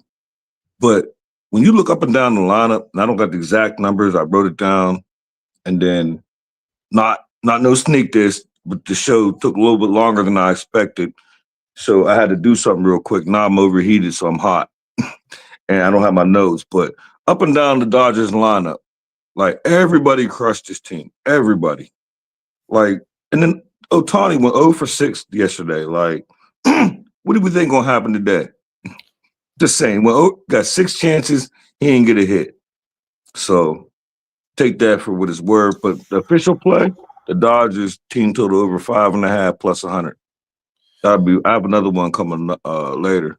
Yeah. And I got reverse swept last week. That's the reason why I changed my play, because I can't give out a 124.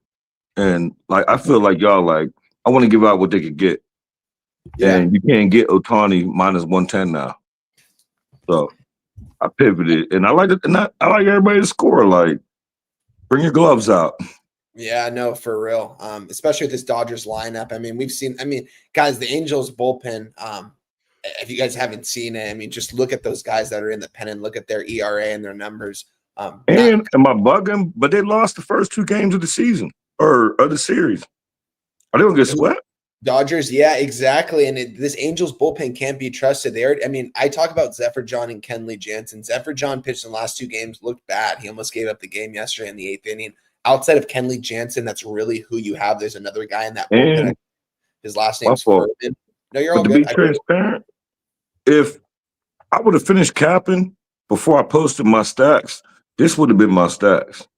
Yeah. I just didn't see. I posted Ohtani when I looked at Ohtani because I love him against lefties and then coming off over 6.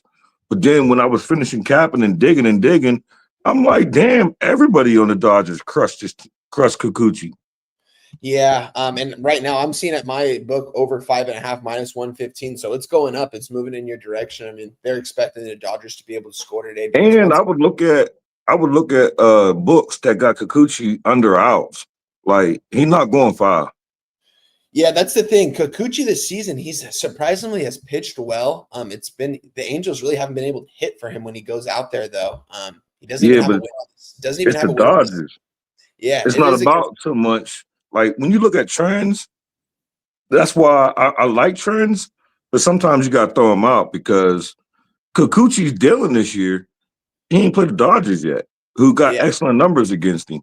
So I would say if I could get anything under minus 120 for Kikuchi not to finish 5, I would put that on Twitter.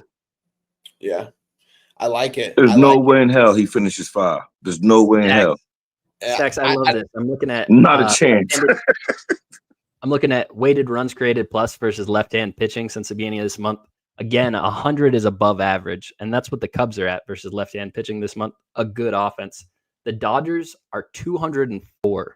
100 is an above average number. That is outrageous. That's the highest number I've ever seen on a weighted runs created plus on a sample size over a week. That's it's outrageous. My dad, he's 74, but he gambled like maybe once every 2 months. And he always tell me, my thing with him is books you done fucked up. And when I texted him this, I said, this is your books you done fucked up. You telling me the Dodgers facing a sweep against Kikuchi? All I need is 6 runs plus $1? They fucked up. I They mean, could tell get me how I go wrong. they I could get want it. They could pushback. get it in 1 inning, 2 stacks. That's the thing. And if they get to this Angels bullpen, I could see any of these bullpen pitchers giving up 6 runs Like by themselves because Mookie it's got that good numbers bad. against him. He had 1 hit yesterday. Otani left on left. He was 0 for 6. Back in a home team against the sweep. Like all the trend betters and data, look at Dodgers off a loss, and then look at Dodgers off of back-to-back losses. How's this not? How the Dodgers don't get 6? And I like it. I like everyone I told this to, I want pushback. I just don't see how they don't get 6. Even Sunday getaway day, maybe somebody not going to play. There's going to be enough bats in there to get 6. Yeah, they're not going to want to get swept either. They're going to want to put runs. That's what I'm saying. Y'all going to get swept Yeah, this is by the it's going to be. Angels. Respectfully, one time by the No, Angels. I get it. Yeah, I mean they've got lucky these last couple of games. I love it, man. Just to see all my friends that are Dodgers fans, just to like text them afterwards and stuff. And it's I ain't funny. had nothing in this series yet, so I ain't cared. Yeah, this is it's gonna be an interesting one. I like the look stack. So for stacks over 5.5 total runs for the Dodgers, I think he gave it out plus 100. Yeah, but you get better, way better than that. That's what I bet it at plus 100, but you get better than that. Yeah, I just didn't want to give Otani because you get worse than that with Otani. I got it. I get you. Hell yeah, love it. Stacks. And I'll be back for the last game of the night. That game, same thing I sent you. This would be on there. It ain't moved. It moved against me, so that's better. Yes, sir. Spoons, you got anything left on this game? No, I just touched on it with that weighted runs created plus number. I think that's just an absurd number to see over 200. Kikuchi is definitely he's the X factor here. I don't see any way that Stacks doesn't get this. The Dodgers, I'm seeing the money towards the under, and the Dodgers the big favorite. I almost wonder if that's not some way you could attack it. Just take like a -1 with an under kind of line to get plus money. But I get scared by those big totals on the home team because sometimes they don't get that bottom of the ninth. And I know statistically it doesn't really matter. You get the runs if you get them. And a guy like Kikuchi, that first 5 is available. I'm not a Dodgers backer. I kind of looked at it as a free parlay piece too. And again, not a parlay guy. So I didn't have anything on it. I can see the under, like 7-1 type game. My only fear, under. I'm about to say, my only fear is you can't convince me the Dodgers don't get 10. Like, I wouldn't bet it, but I'm saying the better under, you're saying the Dodgers are not going to score 10.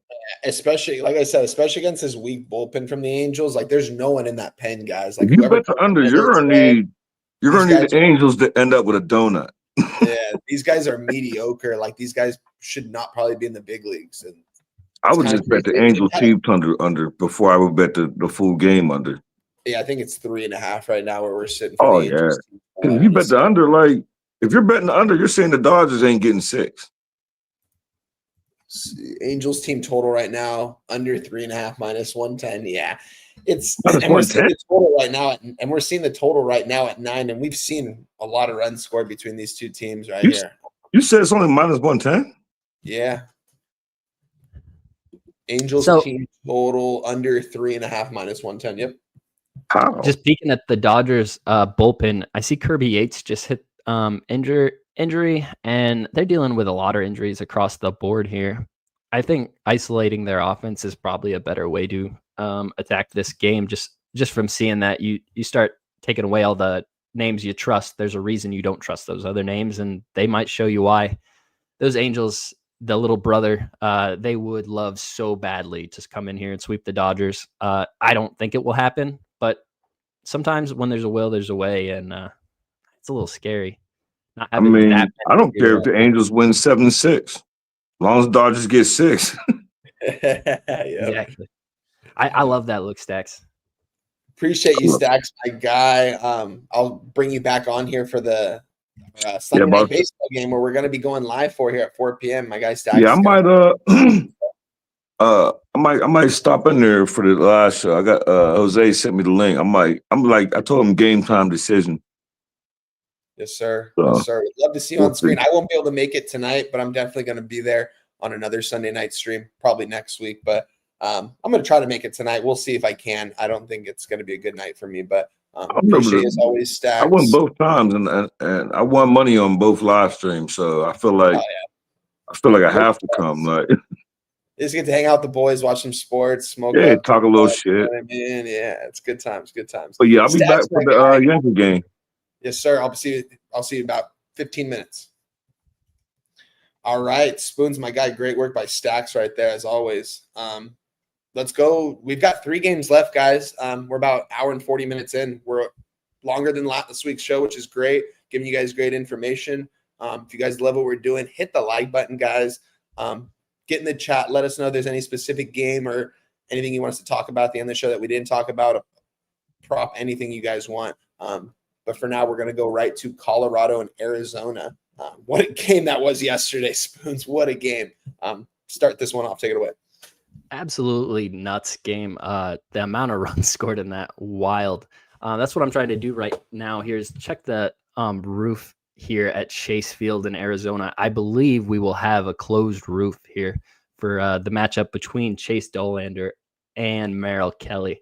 I think Chase Dollander is a really good pitcher. It's hard to say that about somebody from the Rockies, and it's just so hard to get confidence when you're a Rockies pitcher. You don't have a good offense backing you up any day of the week, and you got to go and pitch in the worst park in all of Major League Baseball. You can go back 10 years, you can go back 20 years. Since this place has been built, it's the most offensive park year after year, and it's tough for these pitchers. And it's not necessarily that you're going to get home runs every day. It's that huge outfield. So now you go and play in Arizona, and it's another offensive-friendly field. The model percentage I use has plus 7% runs here today. I think this is just a spot where the Diamondbacks lay the wood. Merrill Kelly's having a decent year, and I think he can just walk his way right through this Colorado lineup. The models I use show pretty low scores for most of these guys. I don't know. It's too big. It's too big of a number for me to bet. Wine Time, do you have anything in this game? Real quick before you do, I'll touch the market. Diamondbacks, Colorado, it's hidden on me. Arizona. I guess I won't touch the market. You're good. Take your time, my friend. Yeah, Arizona Diamondbacks, Colorado Rockies. What a game it was yesterday. Rockies 3-0 start to the game. Diamondbacks tie at 3-3 in the bottom of the first. That game was back and forth all game long. It's a great ball game to watch. It's crazy to see Rockies. What was that? Their 8th win of the season, sitting here at 8-37, guys. 8-37. 45 games into an MLB season, you have 8 wins. Like I don't know, man. I don't know how you feel, how anyone can feel confident on that team right now. Shout out to my guy Ryan McMahon, modern day quarterback. Back in the day, when I didn't go to modern day, but went to a school in the same county as him.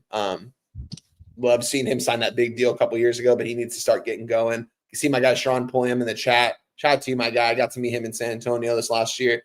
Great dude right there. Get that money today, my friend. Shout out to everyone in the chat, guys. I think we made it to 100 likes. If not, we're at like 99. Let's keep hitting it, though. We got to 150 last week. Let's see if we can get it to it again. Got 130 people live watching. I believe we've had close to 300 people in here so far. We still have a couple of games to go over. The big game, Sunday Night Baseball coming up. Nothing for me in this game, Spoons. I want nothing to do with this minus 300. Before we get too much further, I want to shout out everybody else here at Pub Sports Radio. Tomorrow, we got Wine Time and Dutch holding it down on Mondays. These guys are here putting a show on, not just betting, but entertainment at its finest. There's no way to describe it. You just got to be there. Then Tuesday, betting the bag, Low Shack.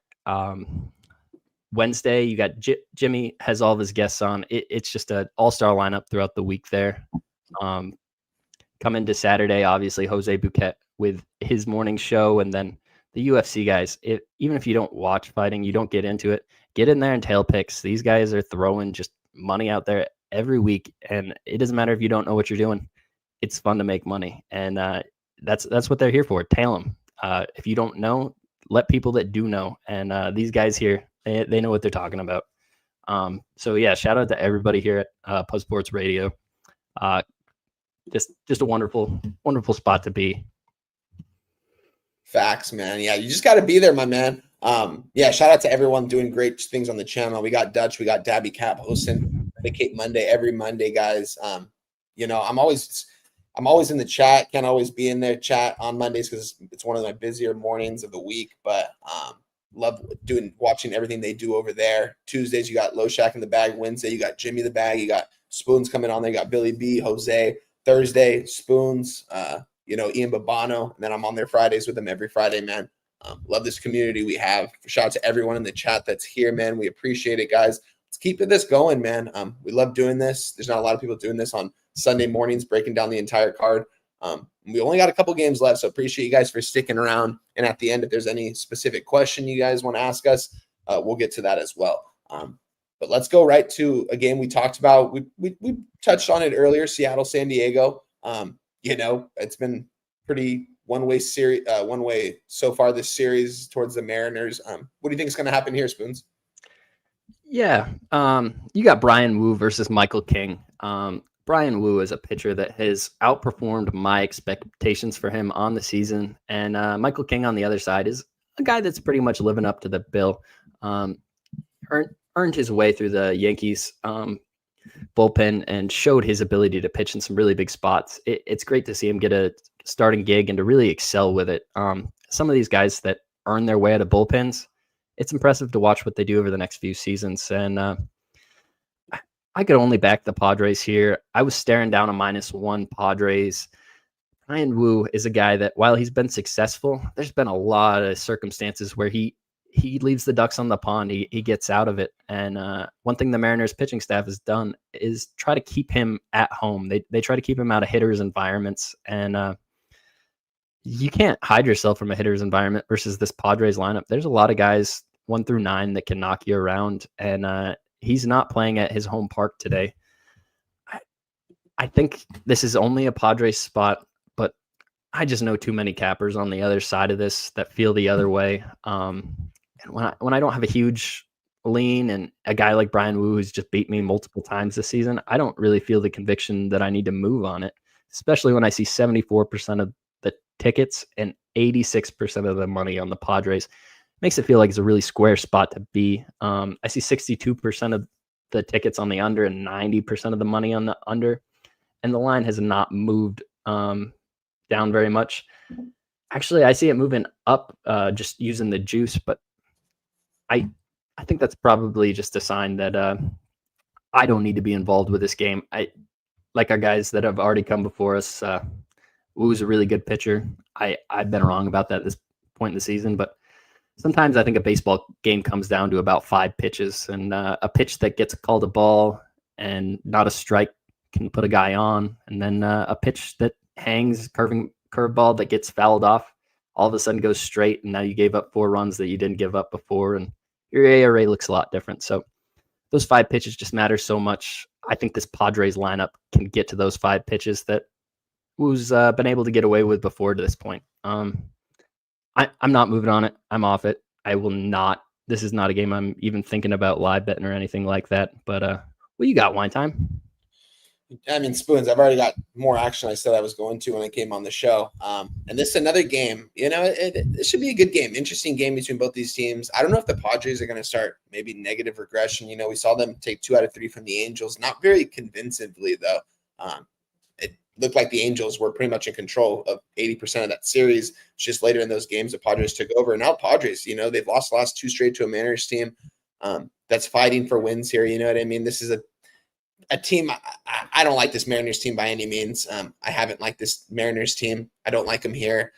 I'm not going to back the Padres, though, because it kind of seems like the market and the sharper bets are coming on the Mariners here, going for the sweep here in San Diego. I wouldn't be surprised. We're seeing a total of 7.5. We saw, I believe it was Higgs or Guns that gave out the under on this one. It was a -115. It's now a -110. So a little bit of direction towards the other way. I like the look on the under here. Just because I don't really trust these lineups to score 8 runs, but at the same time, the Padres at any time can go off because this batting order it's pretty deep, 1 through 9. There's a lot of good guys in that order. Game I want nothing to do with, like you. I'm ready to get right into Sunday Night Baseball. We got a great game between the two New York teams. Anything else in that one, this one's? I was just looking at TJ's comment, and my eyes got distracted by the huge line movement over there to Minnesota. You said it earlier. There's not a lot of cappers that move lines, and TJ is one of those guys. He put a comment that said, if you want to see line movement, watch this. There was 20 cents, 30 cents since we've been talking about this. So really likes me like that Minnesota side. It's fun. This Mets New York Yankees game tonight. I'm not sure. I might to the live stream as well. I talked to Jose. I believe Jimmy the Bag's going to be on. You're going to have an all-star group of cappers here to break down this whole game, get a chance to live bet it. See David Peterson on the mound here. And I see the wind blowing out to right. He's a lefty that I don't think the lefties will be able to get to him, and I want to back lefties in New York. This is not a game for me to bet pre-flop. I think I could get on it live. I think the Yankees are probably the team that should win this game. Max Fried's a really, really good pitcher. I don't know any way you could look at it and think otherwise, but when you got 76% of money and 76% of tickets and 82% of money on the New York Yankees on a game that's going to be the most publicly watched game and probably most publicly bet game, I don't want to be on that side. The Yankees are always going to be a little bit more public because they're the Yankees and they demand it. So then I have to back the little brother Mets, and David Peterson is not the guy I back. Max Fried, this Yankees lineup, they can get it done. For me, ultimately, I'm off. I think it's going to be 15-mile-an-hour winds blowing out to right, temperatures low 70s, high 60s. I could see this over, but Sunday night baseball unders are the thing. So there's not anything for me here yet. I'll probably try to get in live with the guys on the stream. Look, see what Jimmy or Jose's on. I bet you it's going to be something really sharp. Stacks, my man. I want to hear it. What do you got? I'm on a prop, and I expect to be maybe popular. I'm on Aaron Judge RBI, and I got that at plus 100. It's now probably like plus 106 or better, and I just love the spot for him. I love him off a lefty. I love him coming off a bad game. I love him on prime time. Just give me an RBI, and just for people who don't know, like I'm like the hit rate for RBIs compared to bases, and you're getting better money is a lot better. And I'm working on that. I'll probably be ready, have a transition within like the next 10 days or so. But I just love this RBI spot. And I got two other bets that I don't so much like the over, but I do like. I got a 4.5 for the Yankees team total over. I'm just a Max Fried. I like Max Fried. A little biased because he was a Brave, but he dealing this year. Like and to say this game go over, maybe not so much variance as far as the Yankees, but I compare this to the Dodgers. Just I don't think the Yankees gonna score that many. But I say that to say, how many do you expect the Mets to get off of Fried as far as it's over? Like Fried dealing. Like Jose got a lot of bash him and bash Sale, but Fried is dealing right now. I'm not saying he's gonna be Cy Young. He's not. But to take this over, how many are you expecting from the Mets? And when do you expect Fried? You don't expect him to go 6? That's my only, because I originally liked it to over, but then I'm like, but the Mets know Fried. That's the only problem. They know him very well. I don't know their numbers, but they know him. Yeah, my guy, shout out to my guy MMA Lockerman in the chat. He said he's on Fried's over strikeouts. I think he had over 5.5 in that one. So he agrees. He thinks Fried's going to deal here. I agree with you guys. I think that the Yankees, this is going to be, I usually like taking a Sunday night baseball game, but this is going to be a game I think I just end up staying away from just because I've got enough action going on today. I do lean towards the Yankees, maybe on the -1, but it's just not enough for me to take here against the Mets. It's just, It's not enough conviction for me. I think it can go either way here. Max Fried has been dealing, so I do expect nothing to change here. We're seeing kind of a higher total here at 9, though. What is this total juiced at right now? Over 9 minus 105. We're seeing the Mets team total over 3.5 minus 130. Yankees team total over 4.5 minus 130.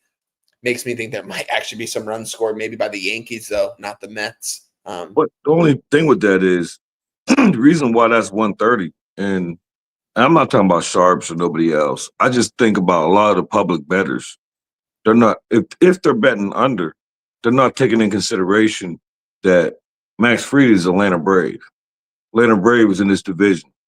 So the Mets see Max Fried all the time. The only difference is now he's a Yankee and they're still seeing him. So I can see the Mets helping out. It's just if you look at this year, pretty dealing right now. So on that note, the Yankees have, or the Mets have 217 plate appearances versus Max Fried. Some decent numbers from Pete Alonso. But it looks like Fried's just going to walk Alonso. Like if you look at this, he's got a 14% walk rate to Alonso and a 14% walk rate to Juan Soto. Juan Soto's got 9 hits and 32 plate appearances, and Alonso's got 10 hits and 42 plate appearances. So they're not necessarily owning Fried by any means. And outside of that, the rest of the numbers are pretty pedestrian, in my opinion. If I look at the model I use, I have the Mets scoring the same amount of runs as the Marlins today. So when you're asking that question, I don't expect them to score very many. Also, I gotta love that RBI prop. That same model has Judge as the number 1 player to get an RBI today at over 50%. Oh, let's go. He's the only player on the board over 50%. So you're sharp, Stacks. I love it. I don't know. I hate looking at a game and wanting to bet the Yankees, but that's how I feel about it. See, now I got sprinkle his home run then. Just because you said that. Not officially, just something. It'll be Sunday night game, and that'd be the turn if I'm coming on live because if you hit a live at one of those they're always like plus 2,000 if you hit a plate appearance home run. And if you see the right pitcher coming out there. Thing about it is at plus 2,000, I'll bet it every time you bat. You only got to hit one. But the only thing about live is probably a decent way to do it. And like I told Jose last week, the reason why I'm not doing nothing, it's just hard for me to be heavily invested in a Sunday night game. And then people against me, when they get overly excited knowing I'm heavily vested, because like if I know Washington got 500 on the Mets and the Yankees go up 6-1 and I got the Yankees, I'm not going to say nothing because I know a friend of mine is losing. But yeah, it seemed like other people don't have the same etiquette. And that shit burns me up. Like, you cheering when you know I'm losing money. Keep that shit to yourself, faggot. So yeah, it's the worst, dude. It's the worst. Yeah, so I just rather not go live and just rather watch the game. That way, I don't have to feel no type of way towards nobody. No, I feel that. I feel that for That's sure. the only thing that keeps me from the live spots. Like, if I'm winning, then I'll tap in, and that way I won't even say nothing. But if I'm losing to see everybody talking about, I told y'all to take this. I hate when someone says I told y'all. I told y'all. I hate like, that. Bro, like, come on, like, don't, you can't say that. Like, come on, man. Like, but you have no idea. That burns me up. Yeah. I told y'all. Good shit though, my guy Stacks. Appreciate you for coming on, man. You're the only. I mean, you came on here last week, came on again today, back-to-back weeks. Appreciate you for coming on. I'd have begged y'all to come on. I got reverse swept last week. I'd have begged y'all to come on. Let me get that lick back. Let's go. I love it, man. I know you're going to get it back today. I love your plays. Absolutely. It seems sharp. I love the angles that you use today. Hope you get that cash today, my friend. Stacks, always a great time having you on stream, my man. We're going to continue to do this. Let's keep doing this. Let's keep getting this bread, my friend. Plug your Twitter. Let us know where we can find you and if you're going to be on Medicate Monday tomorrow as well. As far as I know, I'm pretty sure I'll be on Medicate. My schedule allows me. So if they have me, I'll be there. As far as the YouTube, I do have a Let's Bet It channel. And we did post our best bets today on Let's Bet It. You can look up on the YouTube. Our three of us, me, GLB, and Dimes, we got our best bets posted. And Nap, thank you, Wonton, Spoons, for having me. I'll do better this week than next week. Let's go. Promise. Hey, I believe in you, my friend, no matter what. So let's get it. Good shit, my guy. Spoons. Before we get out of here, my friend, let's kind of touch on everything we talked about. Let's go over our plays and stuff. Anything that you want to add here? It's a great card, man. I mean, we're going on almost 2 hours here. We've had over 300 people. I think that's what it means up in the left-hand corner right there, 310 in here at a time. We have, I think, damn near close to 115 likes. So we're getting there, guys. Keep hitting that like button if you're here that you haven't done it. Share this to your friends, guys. We want to make this show big on Sundays. We want you guys to show out every single week for this. Love doing this for you guys. Put a lot of work into this. My guy, Jose, this guy, Jose, works 7 days a week producing shows, goes and cooks for people at a barbecue, man. Shout out to him for being here on this Sunday, man. Shout out to you, Spooner, as always, man. You brought the heat today. Hearing you break down these games in the weather report means a ton. I know it's a lot of work for you, but you do a great job at it. And let's just continue to do this. Spoons, let's go over your action for today. Yeah, so I got 4 plays. I was a little tempted to add a couple more, but I think 4 is a good number for right now. I got the Phillies money line plus 100. I got the Astros money line minus 118. I got the Twins +1 minus 115. And I got the Guardians money line plus 115.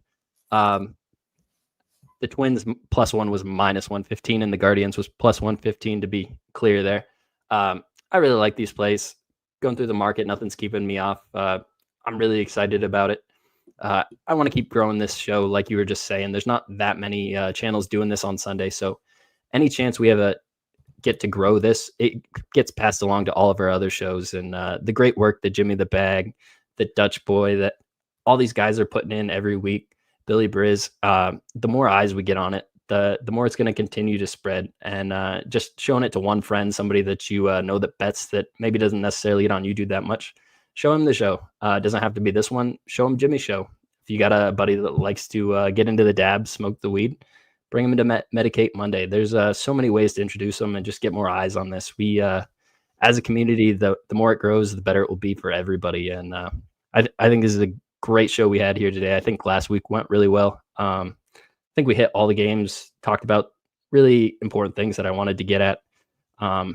That the biggest part of the day for me, like, I want to hang my hat on Abel today. I think he's going to have a great game. I think when a team comes out and sets their rookie pitcher up for success, I think that pitcher can take advantage of it.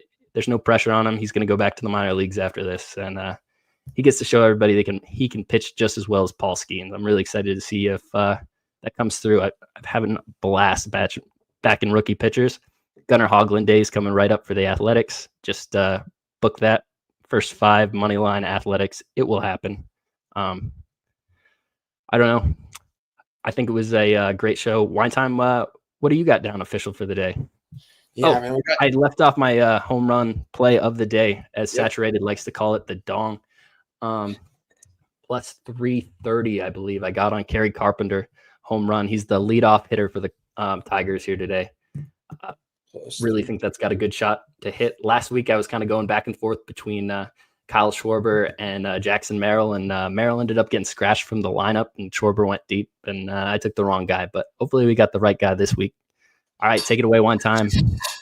Yeah, Spoons, great work as always, my friend. I'm going to go over my action really quick here. All these plays were added onto the show as we went. Capped this game fully last night, capped it this morning, but wanted to cap it with you guys, give out the plays on the show.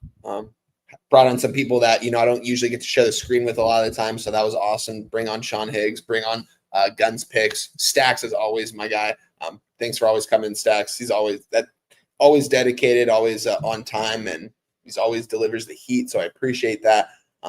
We are going to move on the Blue Jays money line minus 125. In that same game, I tailed the guys. I'm on the over 8.5 minus 120 in the Blue Jays Toronto game.